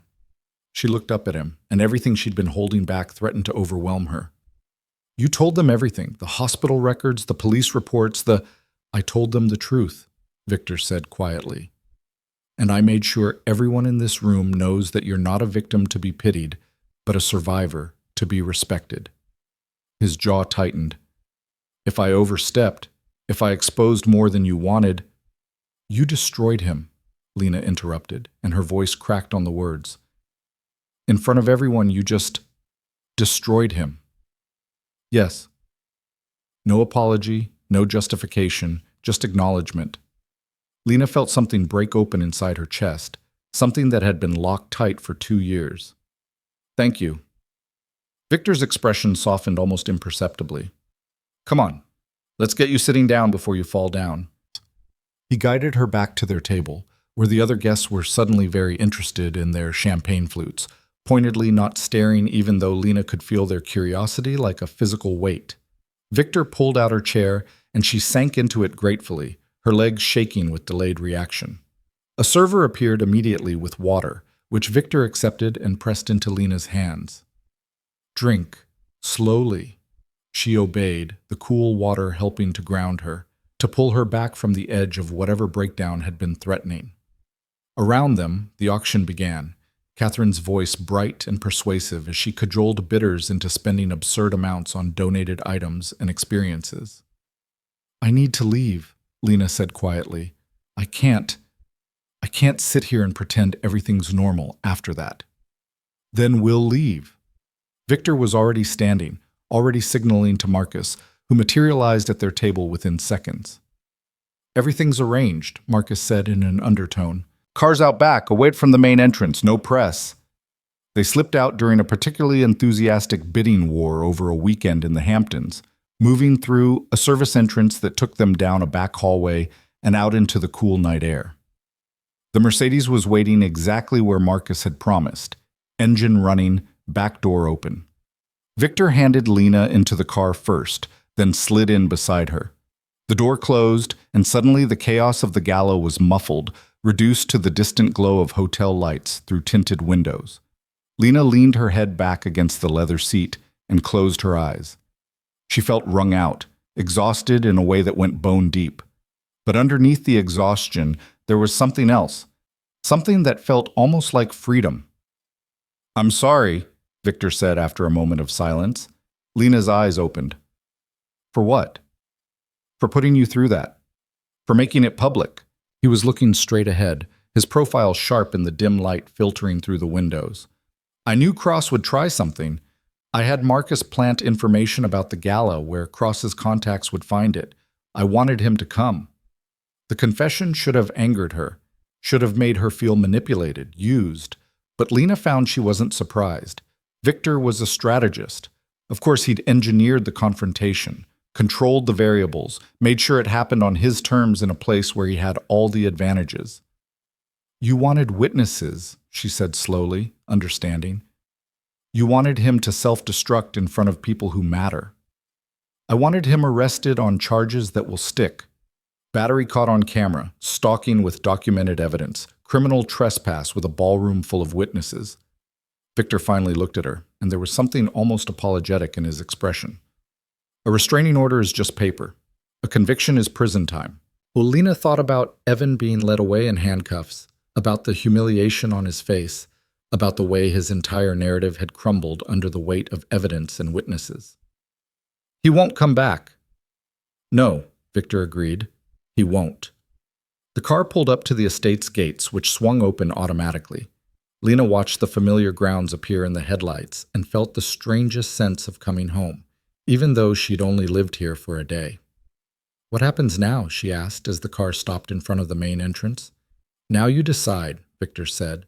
Cross is out of your life. You don't need my protection anymore. You can go back to your apartment, go back to your normal life if you want. The offer hung in the air between them. Lena studied his face, looking for some hint of what he wanted her to choose, but his expression was carefully neutral. What if I don't want to go back? The words came out before she'd fully thought them through, but once spoken, she realized they were true. What if normal doesn't feel normal anymore? Something flickered in Victor's eyes. Then you stay, but not because you're afraid or because you need protection. You stay because you choose to. Lena considered it. Considered the life she'd been building on invisible foundations, the constant exhaustion, the 3 jobs, the empty apartment that had never felt like home. Considered what staying would mean, living in Victor's world, being part of something larger and more dangerous than she'd ever imagined.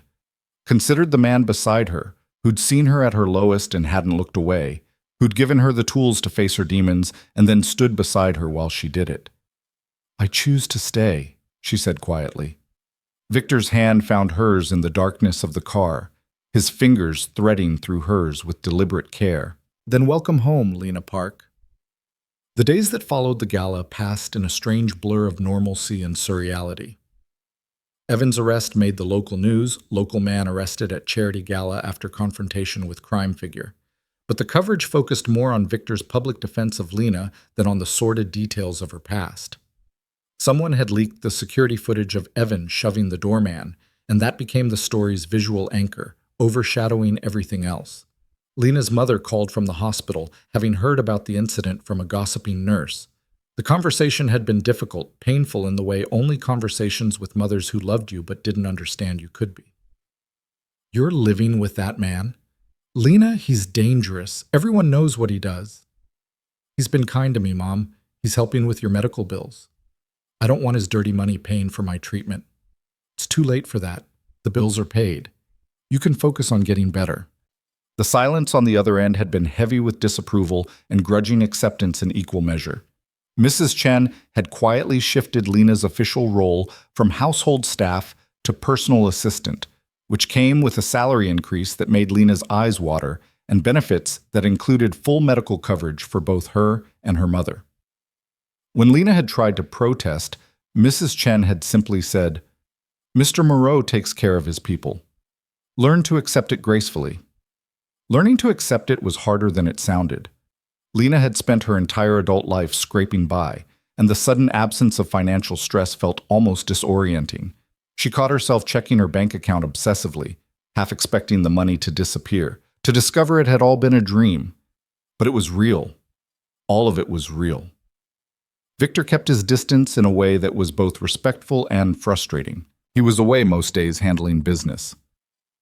Lena didn't ask about returning in the evenings for dinners they sometimes shared in the formal dining room, sometimes took in the sitting room that connected their suites. They talked about safe things, books, current events, her mother's improving health.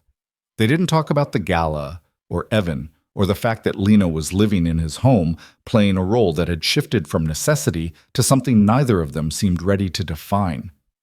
A week after the gala, Lena was in the estate's library, a two-story room lined with more books than she'd ever seen outside an actual library, when Victor found her curled up in a leather chair reading a first edition of something she definitely shouldn't be touching without gloves.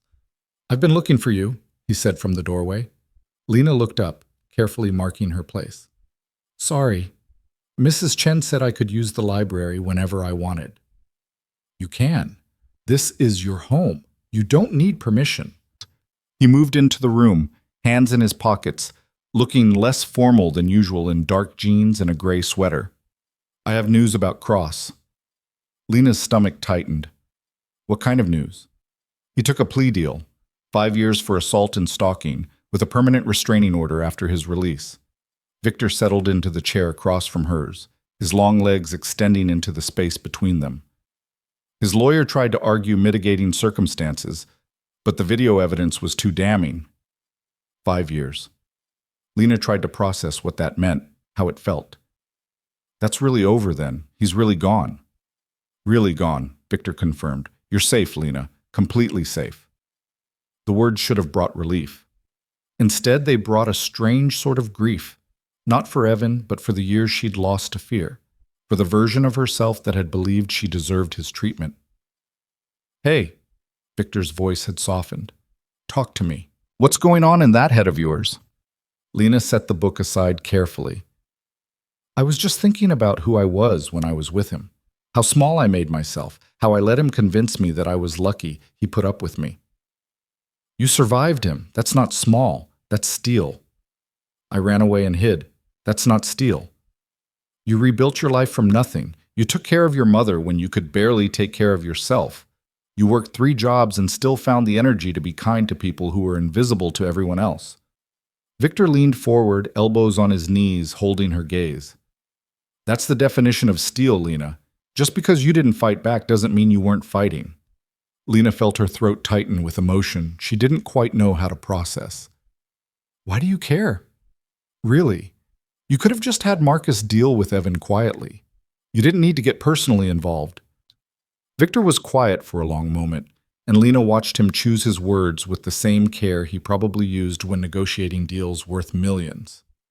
"Do you know what I do, Lena? What my business actually is?" "I know enough not to ask questions. I control distribution networks, legitimate ones and less legitimate ones. I facilitate transactions that people in power want to happen but can't be seen supporting." He said it matter-of-factly, like discussing the weather. "I've built an empire on understanding leverage, on knowing what people want and what they're willing to pay to get it." Lena waited, sensing there was more. "I'm good at reading people," Victor continued, "at seeing their weaknesses, their fears, the buttons I can push to make them do what I need. It's a useful skill in my line of work, but it also means I see the same manipulations when others use them." His jaw tightened. "Evan looked at you and saw someone he could control. Someone he could diminish until you forgot you were ever anything more than what he told you to be. And it worked, for a while. But then you left. I was terrified." "You were smart. Terrified and smart enough to run anyway." Victor's expression turned fierce. "I see people choose to stay in situations that destroy them every day, Lena. I see them rationalize, make excuses, convince themselves it's not that bad. You didn't do that. You saw the truth, and you left, even though leaving was harder than staying. So you helped me because I impressed you?" "I helped you because you reminded me of someone." Victor stood abruptly, walking to the library windows that looked out over the gardens. "My mother. She was with my father for 15 years before she finally left. He was a good man in public, charming and successful. In private, he was something else." Lena's breath caught. Victor never talked about his family, never referenced his past. This felt like a door opening, showing her something vulnerable beneath the controlled exterior. "She left when I was 16, Victor continued, still looking out the window. "Took me and my sister and disappeared in the middle of the night. We lived in motels for 6 months while she worked waitressing jobs and saved up enough for an apartment. My father tried to find us, tried to drag us back. He had money, connections, lawyers. But she was smarter than he gave her credit for. She stayed gone. Where is she now? Florida, remarried to a high school teacher. Happy. Victor's reflection smiled in the glass. She taught me that strength isn't always loud. Sometimes it's quiet. Sometimes it's just the ability to wake up every morning and keep going when everything in you wants to give up. Lena stood, crossing the space between them until she was close enough to see the tension in his shoulders. I'm not your mother, Victor. You don't have to save me to save her. He turned to face her, and the rawness in his expression made her chest ache. I know that. But when I saw you that night, covered in sugar and apologizing for existing, I saw someone who'd forgotten how to take up space. And when I found out about Cross, about what he'd done to you, I couldn't... He stopped, jaw working. Couldn't what? I couldn't stand the idea of him winning, of you spending the rest of your life looking over your shoulder, making yourself small, believing you deserved less than everything. His hand came up, cupping her face with a gentleness that seemed at odds with everything she knew about him. You deserve everything, Lena. And I wanted to be the one who made sure you got it.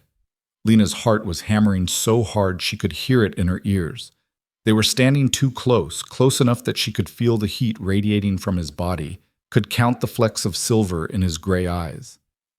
What if I don't know what I deserve anymore? She whispered. Then I'll remind you every day until you believe it. His thumb brushed her cheekbone, and Lena felt the touch like electricity racing down her spine. You deserve safety, respect, someone who sees you as an equal, not a possession, someone who asks instead of demands. Someone like you? I'm not a good man, Lena. I've done things that would horrify you if you knew the details. You're a better man than you think you are. Lena's hand came up to cover his, pressing it more firmly against her face. A bad man wouldn't have paid my mother's medical bills, wouldn't have given me a job and a home and protection without asking for anything in return. I'm asking for something now.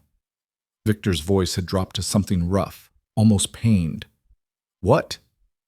Permission to kiss you, because I've wanted to since the moment you looked up at me with sugar on your hands and negotiated instead of apologized, and if I don't kiss you soon, I'm going to lose what's left of my mind. Lena's breath left her in a rush. She should be cautious, should think about power dynamics in complicated situations, and all the ways this could end badly. Should remember that she'd just gotten out of one relationship where the man held all the control. But Victor wasn't Evan. Victor asked instead of taking. Victor saw her as a person instead of a possession. Victor had given her back pieces of herself she'd thought were lost forever. Yes, she said simply. Victor's control snapped like a breaking wire. His mouth found hers with a hunger that made her gasp, and Lena's hands fisted in his sweater, pulling him closer, needing him closer. He kissed like he did everything else, with complete focus and devastating precision, his tongue sliding against hers in a way that made her knees weak. Lena had been kissed before, had been in a relationship for 2 years, but this was different. This was being consumed and consuming in return, was giving and taking in equal measure, was feeling seen and desired and valuable all at once.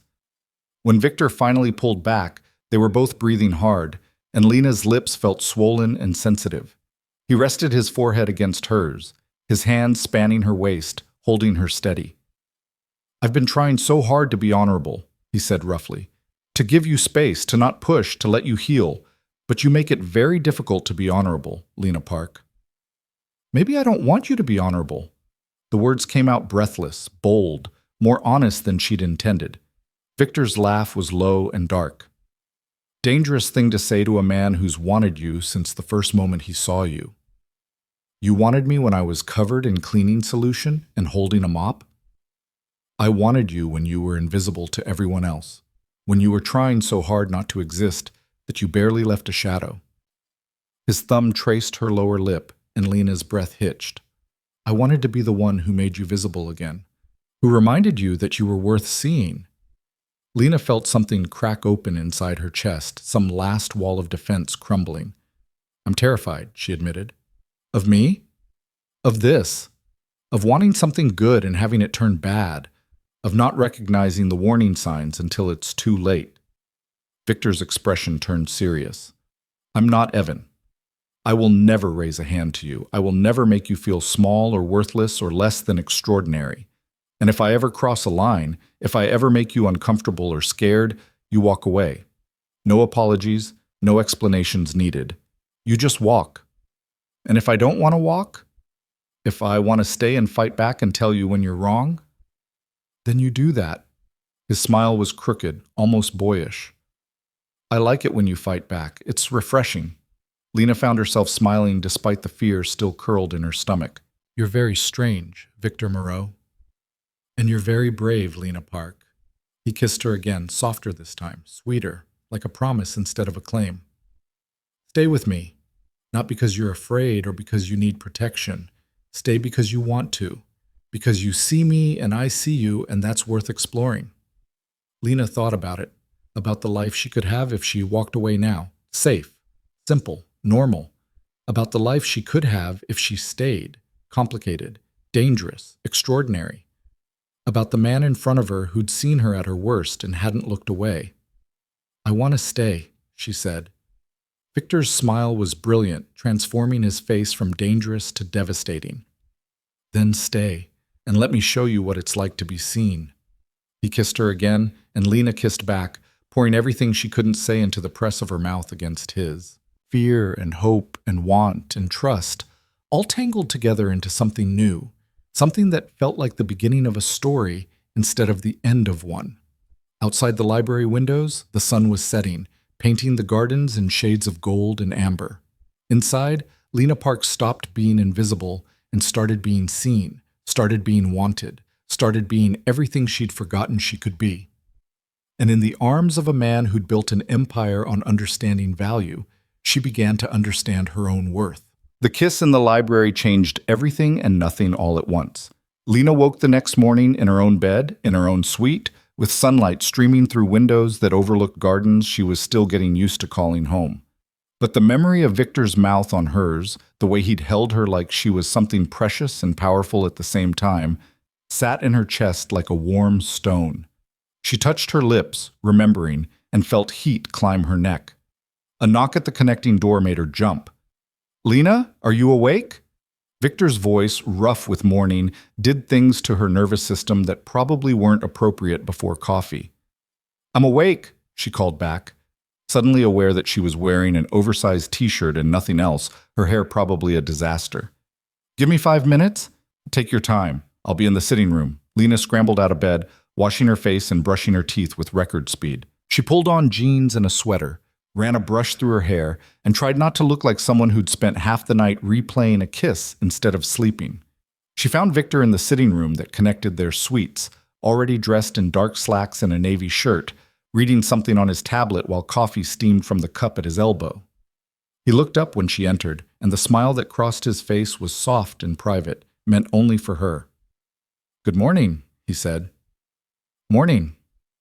Lena felt suddenly shy, unsure how to navigate this new territory between them. Were they dating now? In a relationship? Or had last night been a moment of weakness they'd both pretend hadn't happened? Victor set down his tablet and patted the space beside him on the couch. "Come here." Lena crossed to him, settling into the spot he'd indicated, hyper-aware of the warmth of his body next to hers. He handed her his coffee cup without a word, and she took it gratefully, needing something to do with her hands. "I have a question," Victor said after she'd taken a sip, "and I need you to answer honestly."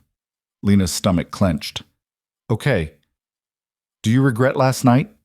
The question was direct, like everything about him, cutting through her anxiety to the heart of what mattered. Lena thought about lying, about protecting herself with distance and denial. But Victor had asked for honesty, and she owed him that. "No," she said quietly. "I don't regret it. I'm just not sure what it means. What we are now. What do you want us to be?" Lena handed back the coffee cup, buying herself a moment to think. "I don't know. I've never been good at this part. With Evan, we just sort of fell into being together, and then I couldn't get out. I don't know how healthy relationships work."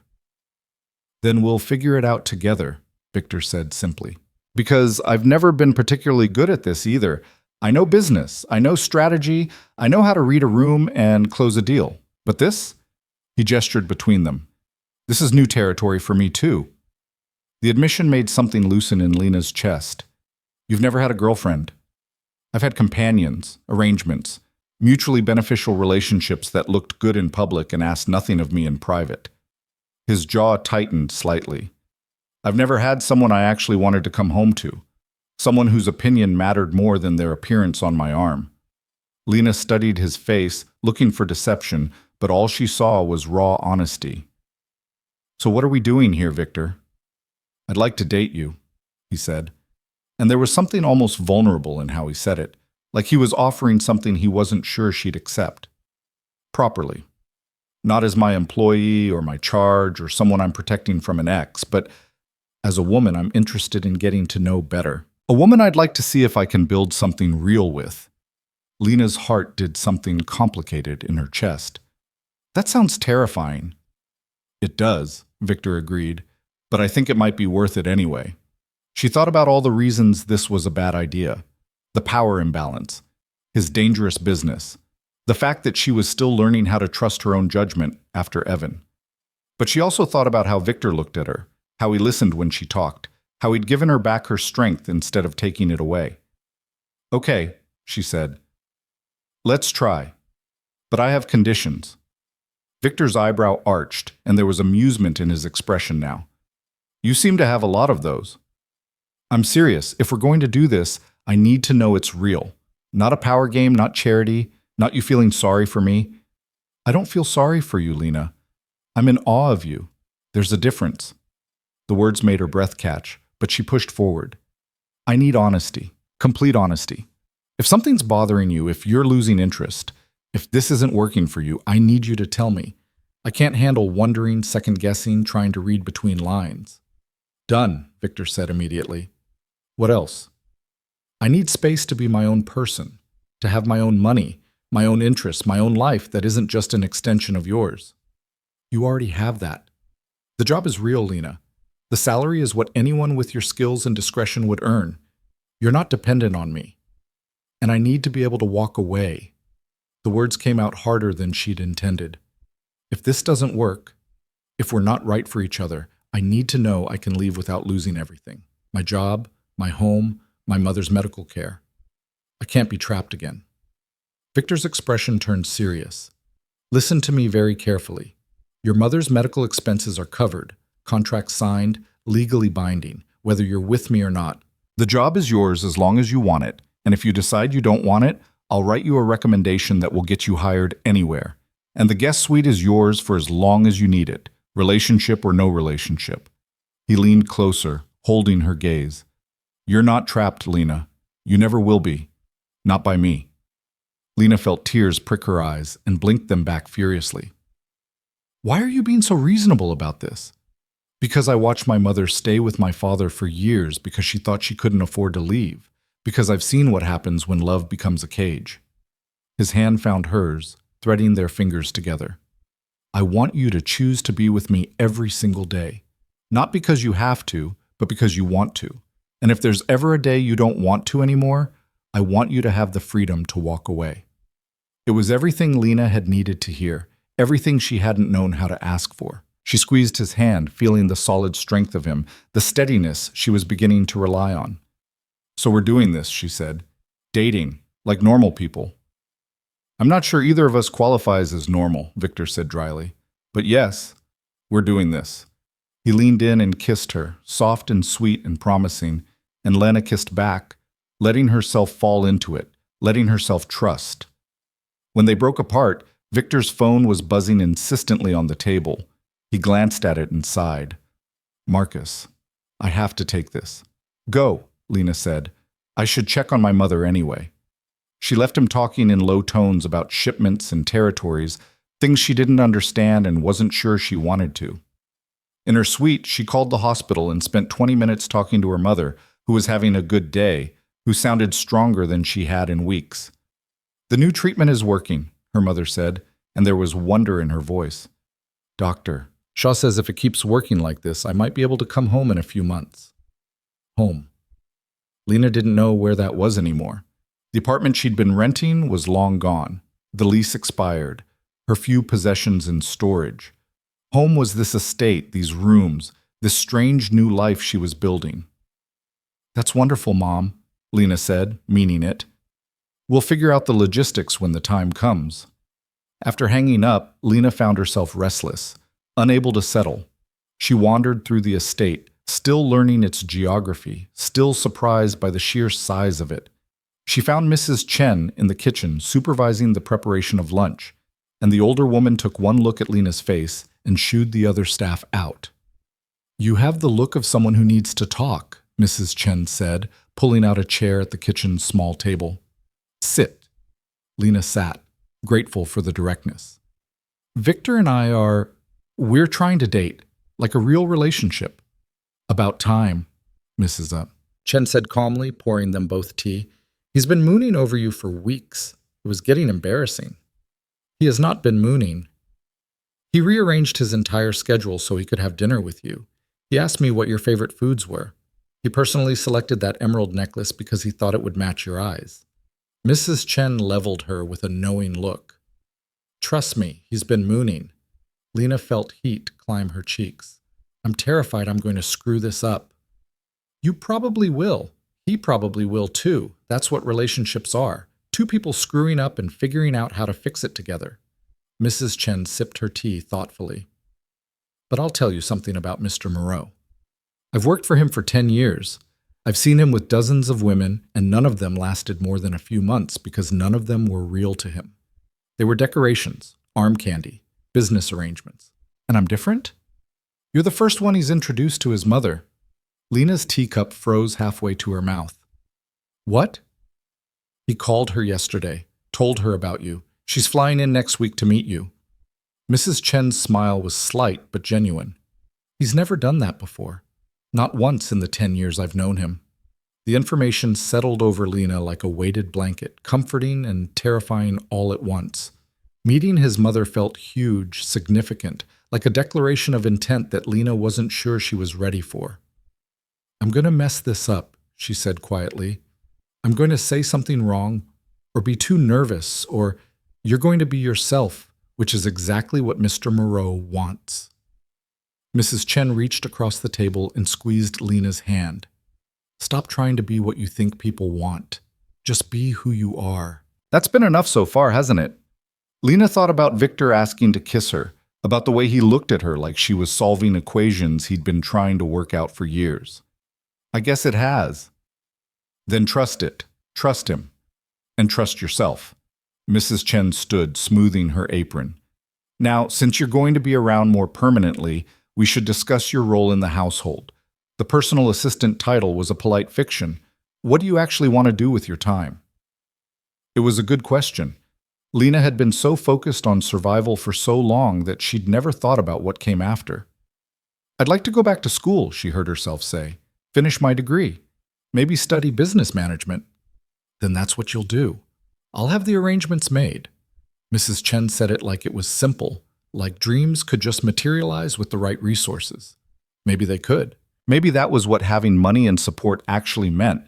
Not just survival, but the ability to build something beyond it. The week leading up to meeting Victor's mother passed in a blur of normalcy that felt surreal. They had dinner together every night, sometimes in the dining room, sometimes in the sitting room between their suites, talking about everything and nothing. Victor told her about his business, the legitimate parts and some of the less legitimate parts, testing her reactions, seeing if the truth would send her running. Lena didn't run. She asked questions instead, trying to understand the moral gray areas he operated in, the way he justified his choices. "I'm not a good person," Victor said one night over wine in the sitting room. "I've done things that keep me up at night. I've hurt people who probably deserved it, and a few who probably didn't." "But you pay for children's medical care," Lena pointed out. "You donate millions to charity. You employ people who wouldn't get jobs anywhere else because of their records. That's not nothing." "It's penance," Victor said quietly, trying to balance the scales. "I'm not sure it works that way." "I don't think goodness is a math problem," Lena said. "I think it's just choosing to do better when you can." Victor had looked at her for a long moment, something raw and grateful in his expression, before pulling her into a kiss that had turned heated enough that they'd migrated to his bedroom for the first time. Afterward, tangled in sheets that probably cost more than Lena's first car, Victor had traced patterns on her bare shoulder and asked, "Are you okay? We can slow down if this is too fast." But Lena felt safer than she had in years, wrapped in his arms, desired without being diminished. "I'm okay. Better than okay." "Good," Victor had murmured against her hair. "Because I'm not sure I could let you go now, even if I wanted to." The possessiveness in his voice should have triggered warning bells. Instead, it felt like security, like being chosen and valued and kept safe. Victor's mother arrived on a Thursday afternoon in a car service from the airport, and Lena watched from the window as a small, elegant woman with silver-streaked dark hair emerged, looking up at the estate with an expression Lena couldn't read. "She's going to hate me," Lena said, wringing her hands. Victor came up behind her, wrapping his arms around her waist and resting his chin on her shoulder. "She's going to love you. Trust me." "How can you possibly know that?" "Because I told her about you, about what you survived, about how you left when staying would have been easier." His arms tightened around her. "My mother appreciates strength. You have it in spades." Lena took a deep breath and turned in his arms, reaching up to straighten his collar, even though it didn't need straightening. "Okay, let's do this." Elena Moreau was smaller than Lena had expected, barely 5'3", but she radiated the kind of presence that had nothing to do with physical size. She swept into the entrance hall, hugged Victor tightly enough to make him grunt, then turned to Lena with dark eyes that missed nothing. "So you're the one who finally caught my son's attention," Elena said, her accent faintly Spanish, softened by years in America. "Let me look at you." Lena stood still while Elena studied her, feeling like she was being assessed and categorized and judged all at once. Then Elena smiled, warm and genuine, and pulled Lena into a hug that smelled like lavender and vanilla. "Welcome to the family, mija," Elena said. "Victor has told me so much about you." "All good things, I hope," Lena managed. "Mostly true things, which is better." Elena released her and linked their arms together. "Now, show me around this ridiculous house my son bought. I want to see what he's done with all that money he makes doing things I don't ask about." The afternoon passed in a way Lena hadn't expected. Elena was funny, sharp, and completely unimpressed by her son's wealth or power. She critiqued his decorating choices, asked Lena pointed questions about her intentions, and told embarrassing stories about Victor's childhood that made him groan and Lena laugh until her sides hurt. Over tea in the library, Elena turned serious, fixing Lena with a look that reminded her uncomfortably of Victor. "My son cares about you, more than I've seen him care about anyone. But he's also my son, which means he has his father's stubbornness and his father's temper." "Mom," Victor warned from his chair. Elena ignored him. "If he ever makes you feel small, if he ever makes you question your worth, you call me immediately. I didn't raise him to be his father, but sometimes patterns are inherited whether we want them or not." The concern in her voice, the fierce protectiveness, made Lena's throat tight. "Thank you, but Victor's been nothing but respectful, more than respectful." "Good, keep it that way." Elena turned to her son. "And you, don't mess this up. This one's special." "I know," Victor said quietly, his eyes on Lena. "Believe me, I know." That night, after Elena had retired to one of the guest rooms, Lena found Victor on the balcony off his bedroom, staring out at the city lights in the distance. "Your mother's wonderful," Lena said, sliding under his arm when he lifted it in invitation. "She liked you. That's high praise. She doesn't like most people." He pressed a kiss to her temple. "She also pulled me aside and threatened to castrate me if I hurt you." Lena laughed. "She did not." "She absolutely did." In very creative detail, Victor's arm tightened around her shoulders. "She's protective. She knows what it's like to love the wrong man." "Are you the wrong man for me?" Lena asked quietly. Victor was silent for a long moment. "I don't know. I'm trying very hard to be the right one. But I'm learning as I go, and I'm probably going to mess up." "Then we'll mess up together," Lena said, echoing Mrs. Chen's words, "and we'll figure out how to fix it." She felt Victor's smile against her hair. "When did you get so wise?" "I've always been wise. You just didn't notice because I was too busy being invisible." Never again, Victor said fiercely. I see you, Lena Park. Every day, every moment. You're impossible to miss. They stood together in the cool evening air, and Lena felt something settle in her chest, something that felt like the beginning of trust, the foundation of something real. A month later, Lena started classes at the local university, studying business management with a minor in nonprofit administration. She commuted 3 days a week, did homework in the estate's library, and slowly built a life that was hers but also interwoven with Victor's. They fought occasionally, about her taking too many classes, about him working too late, about the appropriate level of security detail when she went grocery shopping. But they also learned how to fight fair, how to apologize, how to compromise.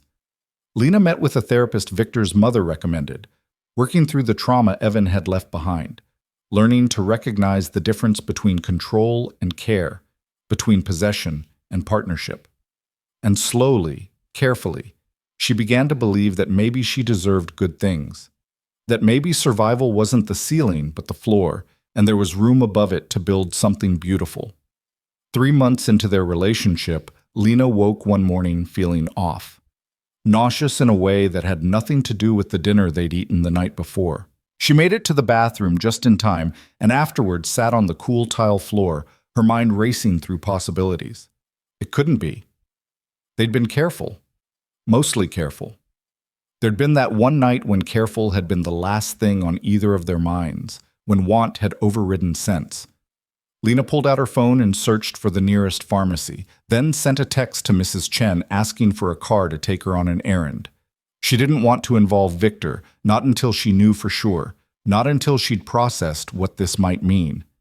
2 hours later, she sat in her bathroom staring at 3 positive pregnancy tests, her hands shaking, her heart racing, her mind a complete blank. She was pregnant, with Victor's child. After everything with Evan, after building this fragile new life, after finally feeling like she had solid ground under her feet, the universe had decided to throw her a curveball that felt more like a boulder. A knock on her suite door made her jump. "Lena? Mrs. Chen said you weren't feeling well. Can I come in?" Victor's voice, concerned and gentle. Lena stared at the tests, at the plus signs that were going to change everything, and made a decision. "Come in," she called. She heard him cross her suite, heard him pause at the bathroom door. "Lena, what's wrong?" She opened the door, holding one of the tests, and watched his face as he processed what he was seeing. His eyes went wide. His gaze snapped from the test to her face and back again. "You're pregnant." "Yes," Lena whispered. "I'm sorry.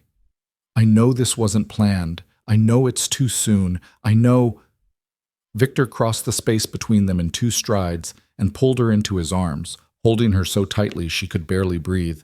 She felt him trembling against her, felt the rapid hammer of his heart against her chest. "Don't apologize," he said roughly. "Don't you dare apologize for this." Lena pulled back enough to see his face, to search for the anger or resentment or fear she'd expected. Instead, she found wonder, fierce and bright and overwhelming. "You're happy?" she asked incredulously. "I'm terrified," Victor admitted. "I'm completely unprepared. I have no idea how to be a father, but yes, I'm happy. I'm so goddamn happy I can barely think straight." He kissed her then, deep and claiming and full of promise, and Lena kissed back, tasting salt and realizing she was crying, that they were both crying, that this impossible thing was happening and maybe it was exactly what they needed. "We can do this," Victor said when they finally broke apart. "Together. We can figure it out." Lena looked up at the man who'd seen her when no one else had, who'd given her back her strength and then stood beside her while she learned to use it, and felt something settle in her chest. This wasn't the life she'd planned. It was better. "Together," she agreed. And in that moment, with Victor's arms around her and their future unfolding in ways neither of them had expected, Lena Park finally understood what it meant to be truly seen, truly valued, truly home. The pregnancy changed everything in ways both profound and surprisingly mundane. Victor became obsessively protective, which Lena found both endearing and infuriating in equal measure. He wanted her to stop going to classes, to stay home where it was safe, to let him hire a full-time nurse to monitor her health. Lena refused all of it with the same stubbornness that had helped her survive Evan. that had helped her build a new life from nothing. "I'm pregnant, not dying," she said one morning when he suggested she skip her morning lecture. "Women have been doing this for thousands of years. I think I can manage attending university while growing a human." "But what if something happens? What if you get tired or stressed or then I'll sit down and rest like a normal person." Lena crossed the space between them and took his face in her hands, forcing him to meet her eyes. "You can't bubble wrap me, Victor. I won't let you." She watched him struggle with it, watched the fear and the need to control war across his features. But then he took a deep breath and nodded, pressing his forehead to hers. "Okay, but you call me if you feel even slightly off. Promise me." "I promise." It became their pattern. Victor would worry, Lena would set boundaries, and they'd meet somewhere in the middle. It wasn't always smooth, but it was real, and Lena appreciated that more than she could express. The news spread through the household within days despite their attempts at discretion. Mrs. Chen had somehow known before Lena told her, producing ginger tea and crackers for the morning sickness, with the efficient calm of someone who'd seen it all before. Elena called from Florida and burst into tears of joy, immediately booking a flight to visit. Marcus, stoic as ever, simply nodded and increased the security detail around Lena without being asked. Lena's mother was released from the hospital a week after they learned about the pregnancy, her cancer in remission, her strength returning. She moved into one of the estate's guest rooms, and Lena braced herself for judgment, for lectures about moving too fast with a dangerous man. Instead, her mother took one look at Victor, at the way he hovered protectively near Lena, at the softness in his eyes when he looked at her daughter, and said quietly, "He's nothing like Evan." "No," Lena agreed. "He's nothing like Evan." "Good. That boy nearly destroyed you." Her mother's hand found Lena's, squeezing gently. "This one looks at you like you hung the moon. Don't let him put you on a pedestal, but don't be afraid to let him love you either." It was the most her mother had ever said about Lena's relationship with Evan, the closest she'd come to acknowledging the hell Lena had survived. The words settled something in Lena's chest, some knot of anxiety she'd been carrying about her mother's approval. 3 weeks after the positive test, Lena was studying in the library when her phone rang with an unknown number. She almost didn't answer, but something made her pick up. "Lena Park?" The voice was female, professional, unfamiliar. "This is she." "My name is Detective Sarah Martinez with the District Attorney's Office. I'm calling about Evan Cross." Lena's blood went cold. "What about him? He's in prison. The plea deal was signed." "He was in prison," Detective Martinez corrected gently. "He was released 3 days ago. There was an administrative error with his sentencing calculation. He's out on parole." The world tilted sideways. Lena gripped the edge of the desk, her free hand going automatically to her still flat stomach. "That's not possible. He was supposed to serve 5 years." "I know. And I'm deeply sorry. The error has been identified and we're working to correct it, but the process takes time. In the meantime, I wanted to inform you personally and urge you to take precautions. His parole conditions include staying away from you, but a piece of paper didn't stop him before," Lena finished numbly. "Thank you for calling, Detective."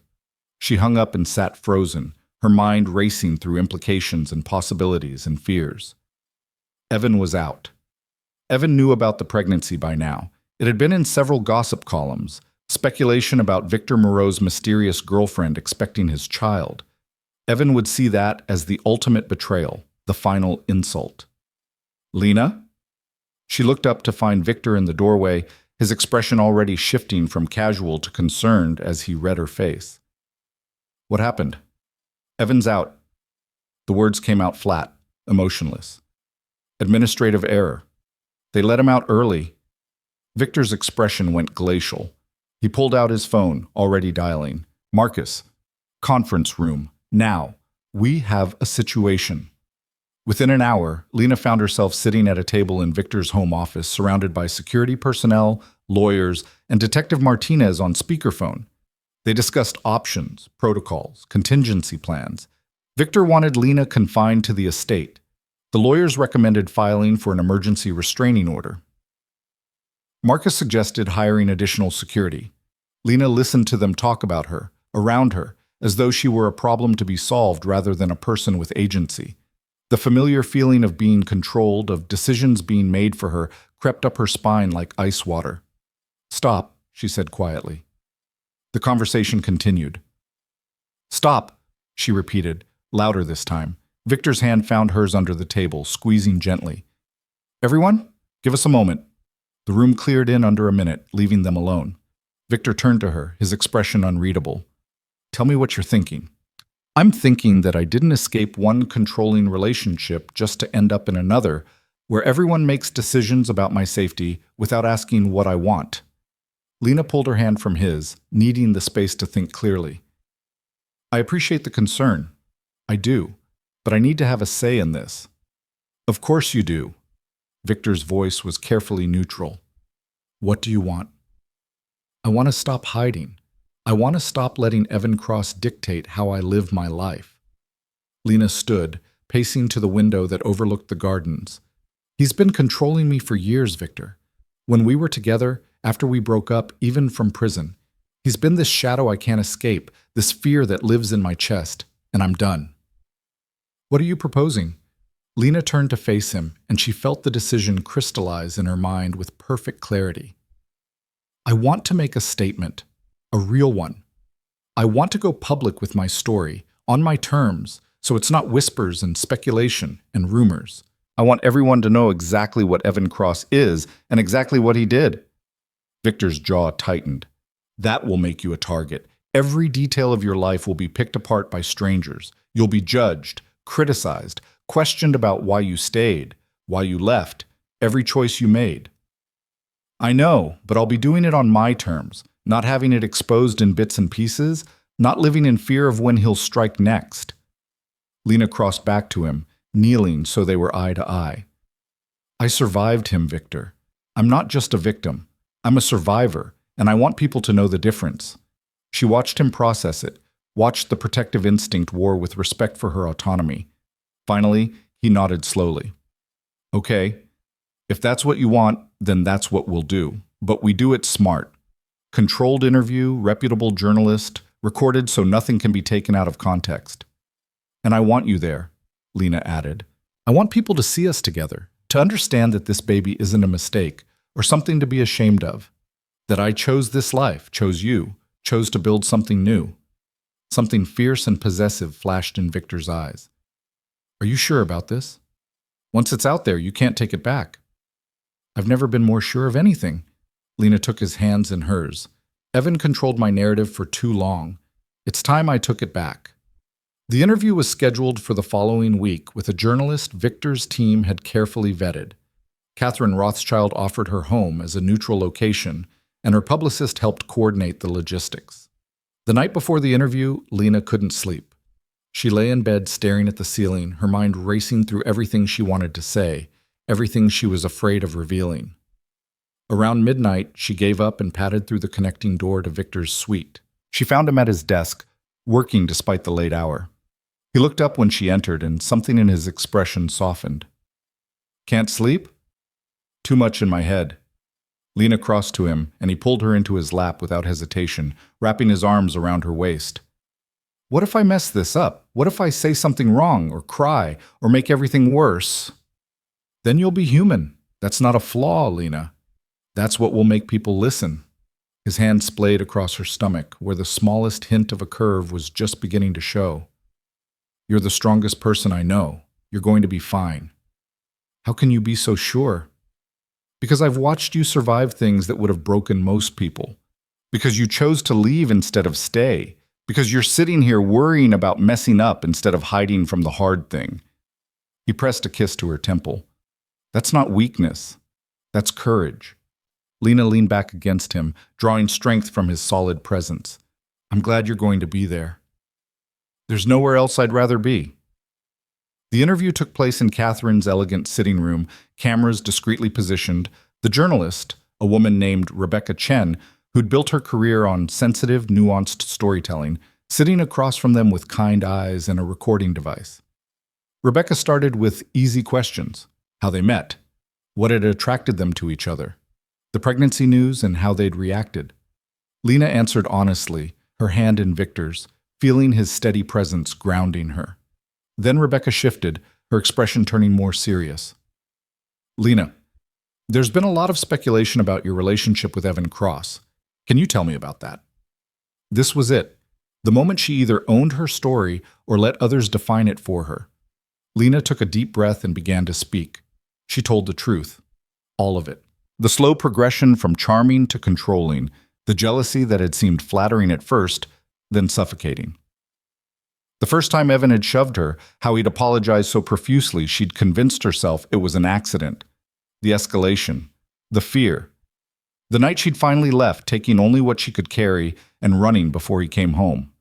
She talked about the restraining order, the hospital visits, the shame that had kept her silent for so long. She talked about rebuilding her life one minimum wage job at a time, about learning to trust her own judgment again. And she talked about Victor, about how he'd seen her when she was invisible, how he'd given her back her strength instead of taking it away, how he'd shown her what respect looked like in a relationship. Evan's out of prison now, Rebecca said gently. How does that make you feel? Terrified, Lena admitted, but also angry. Angry that an administrative error means he gets to walk free while I'm still dealing with the consequences of what he did. Angry that the system that's supposed to protect survivors so often fails us. What do you want people to know about domestic violence? About survival?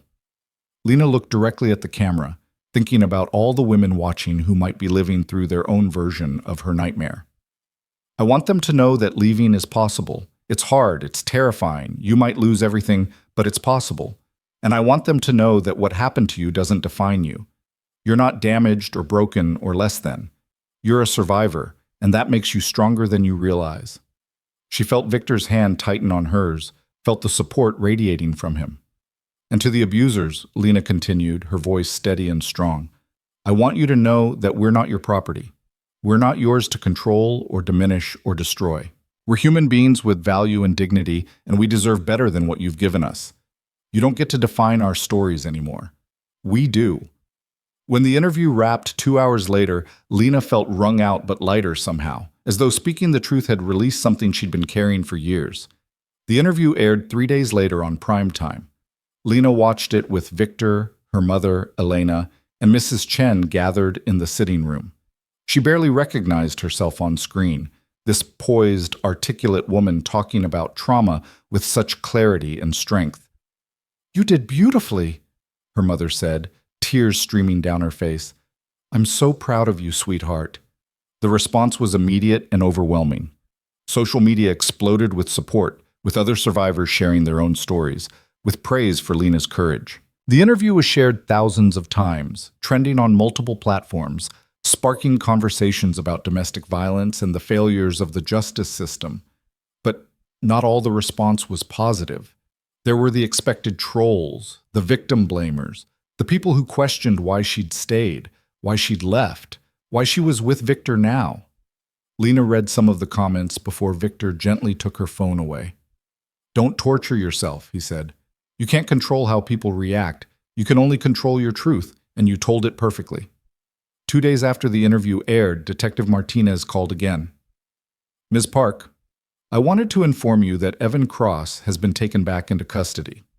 After your interview aired, 3 other women came forward with allegations of abuse from prior relationships. Combined with the parole violations we documented, he's looking at additional charges and significant prison time. Lena's knees went weak with relief. How long? 15 to 20 years if the prosecutor gets what they're asking for. And this time there won't be any administrative errors. Martinez's voice softened.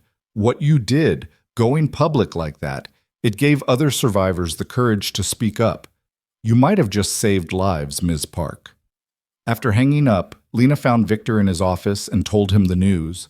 He pulled her into his arms, holding her like she was something infinitely precious. It's really over, she whispered against his chest. He's really gone. Really gone, Victor confirmed. You're safe, Lena. Completely safe. The months that followed felt like learning to breathe in a world without fear. Lena continued her classes, her pregnancy progressing normally, her body changing in ways both fascinating and uncomfortable. She started speaking publicly about domestic violence, partnering with local shelters and advocacy groups. using her platform to help other survivors. Victor proposed on a Tuesday evening with no fanfare or elaborate production. They were having dinner in the sitting room, Lena complaining about her swollen feet, when he suddenly got down on one knee with a ring box in his hand. "I had this whole thing planned," he said, looking almost nervous for the first time since she'd known him. "Romantic dinner, perfect setting, speech I'd been working on for weeks. But then I realized that's not us.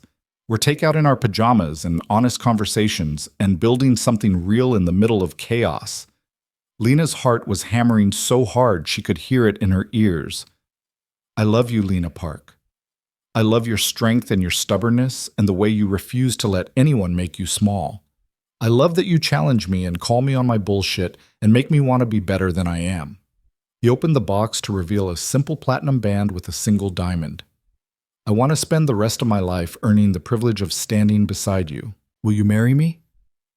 Lena didn't hesitate. "Yes." The ring fit perfectly, and Victor kissed her with a tenderness that made her eyes water. "I was terrified you'd say no." "I was terrified you'd never ask."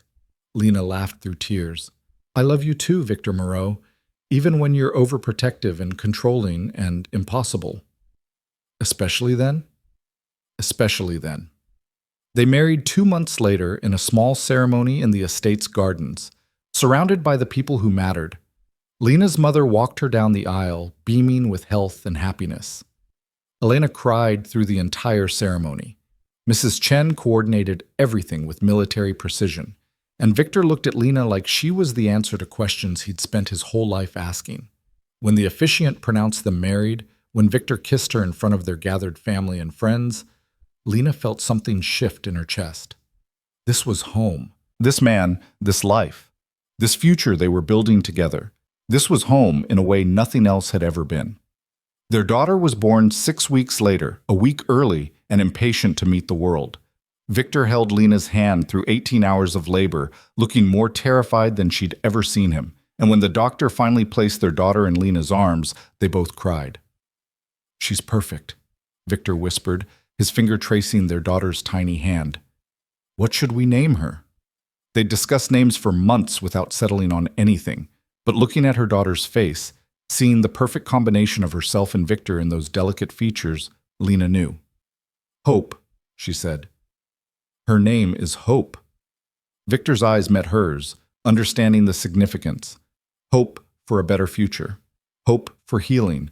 Hope for all the survivors who would come after. "Hope Moreau," he said, testing it out. "It's perfect. She's perfect. You're perfect." Lena looked at her husband, at their daughter, at the life she'd built from the ashes of her worst nightmare, and felt gratitude swell in her chest so huge it was almost painful. She'd started as the invisible girl, the one who cleaned floors and kept her head down and tried not to exist. She'd been diminished and controlled and nearly destroyed, but she'd survived. She'd fought her way back to herself. She'd learned to be seen, to be valued, to take up space in the world without apology. And now she was a wife, a mother, a survivor, a voice for those who couldn't yet speak for themselves. Evan Cross had tried to make her nothing. Instead, he'd inadvertently put her on a path to becoming everything, to herself, to Victor, to the daughter now sleeping peacefully in her arms. The invisible girl had become impossible to miss. And that, Lena thought, as Victor pressed a kiss to her temple and whispered promises about their future, was the best kind of justice there was. 6 months after Hope's birth, Lena stood at a podium in front of 300 people at a domestic violence awareness gala, her daughter sleeping in Elena's arms in the front row, Victor standing in the wings watching her with pride written across every line of his face. "My name is Lena Moreau," she began, her voice clear and strong and certain. "And I'm a survivor." She told her story again because it needed to be told, because other women needed to hear it. But this time, she also told the next chapter, the one about rebuilding, about trust, about learning to love again after trauma. "Survival isn't the end of the story," she said, looking out at the faces watching her, seeing understanding and pain and hope reflected back. "It's the beginning, what you do after, who you become, the life you build from the ruins, that's what matters. That's what transforms victimhood into victory." When she finished speaking, the applause was thunderous. But what mattered most was the woman who approached her afterward, tears streaming down her face, whispering, "Thank you. I'm leaving him tomorrow. Your story gave me the courage." And Lena hugged her, this stranger who was also a sister in survival, and said, "You can do this. You're stronger than you know, and you deserve everything good this world has to offer." Later that night, back at the estate that had become home, Lena stood in the nursery watching Hope sleep, Victor's arms around her waist, his chin on her shoulder. "What are you thinking about?" he murmured. "How far we've come. How different everything is from where we started. Any regrets?" Lena leaned back against him, feeling the solid strength of the man who'd seen her when no one else had, who'd helped her find herself again, who loved her with a fierceness that still took her breath away. "Not a single one," she said, and in that moment, standing in the soft glow of the nursery nightlight, surrounded by the family they'd built and the life they'd created, Lena Moreau, finally understood what it meant to be completely, utterly, beautifully seen. The invisible girl was gone forever. In her place stood a woman who knew her worth, claimed her space, and refused to let anyone make her small ever again. And that woman, that survivor, that fighter, she was exactly who she was always meant to be. The end.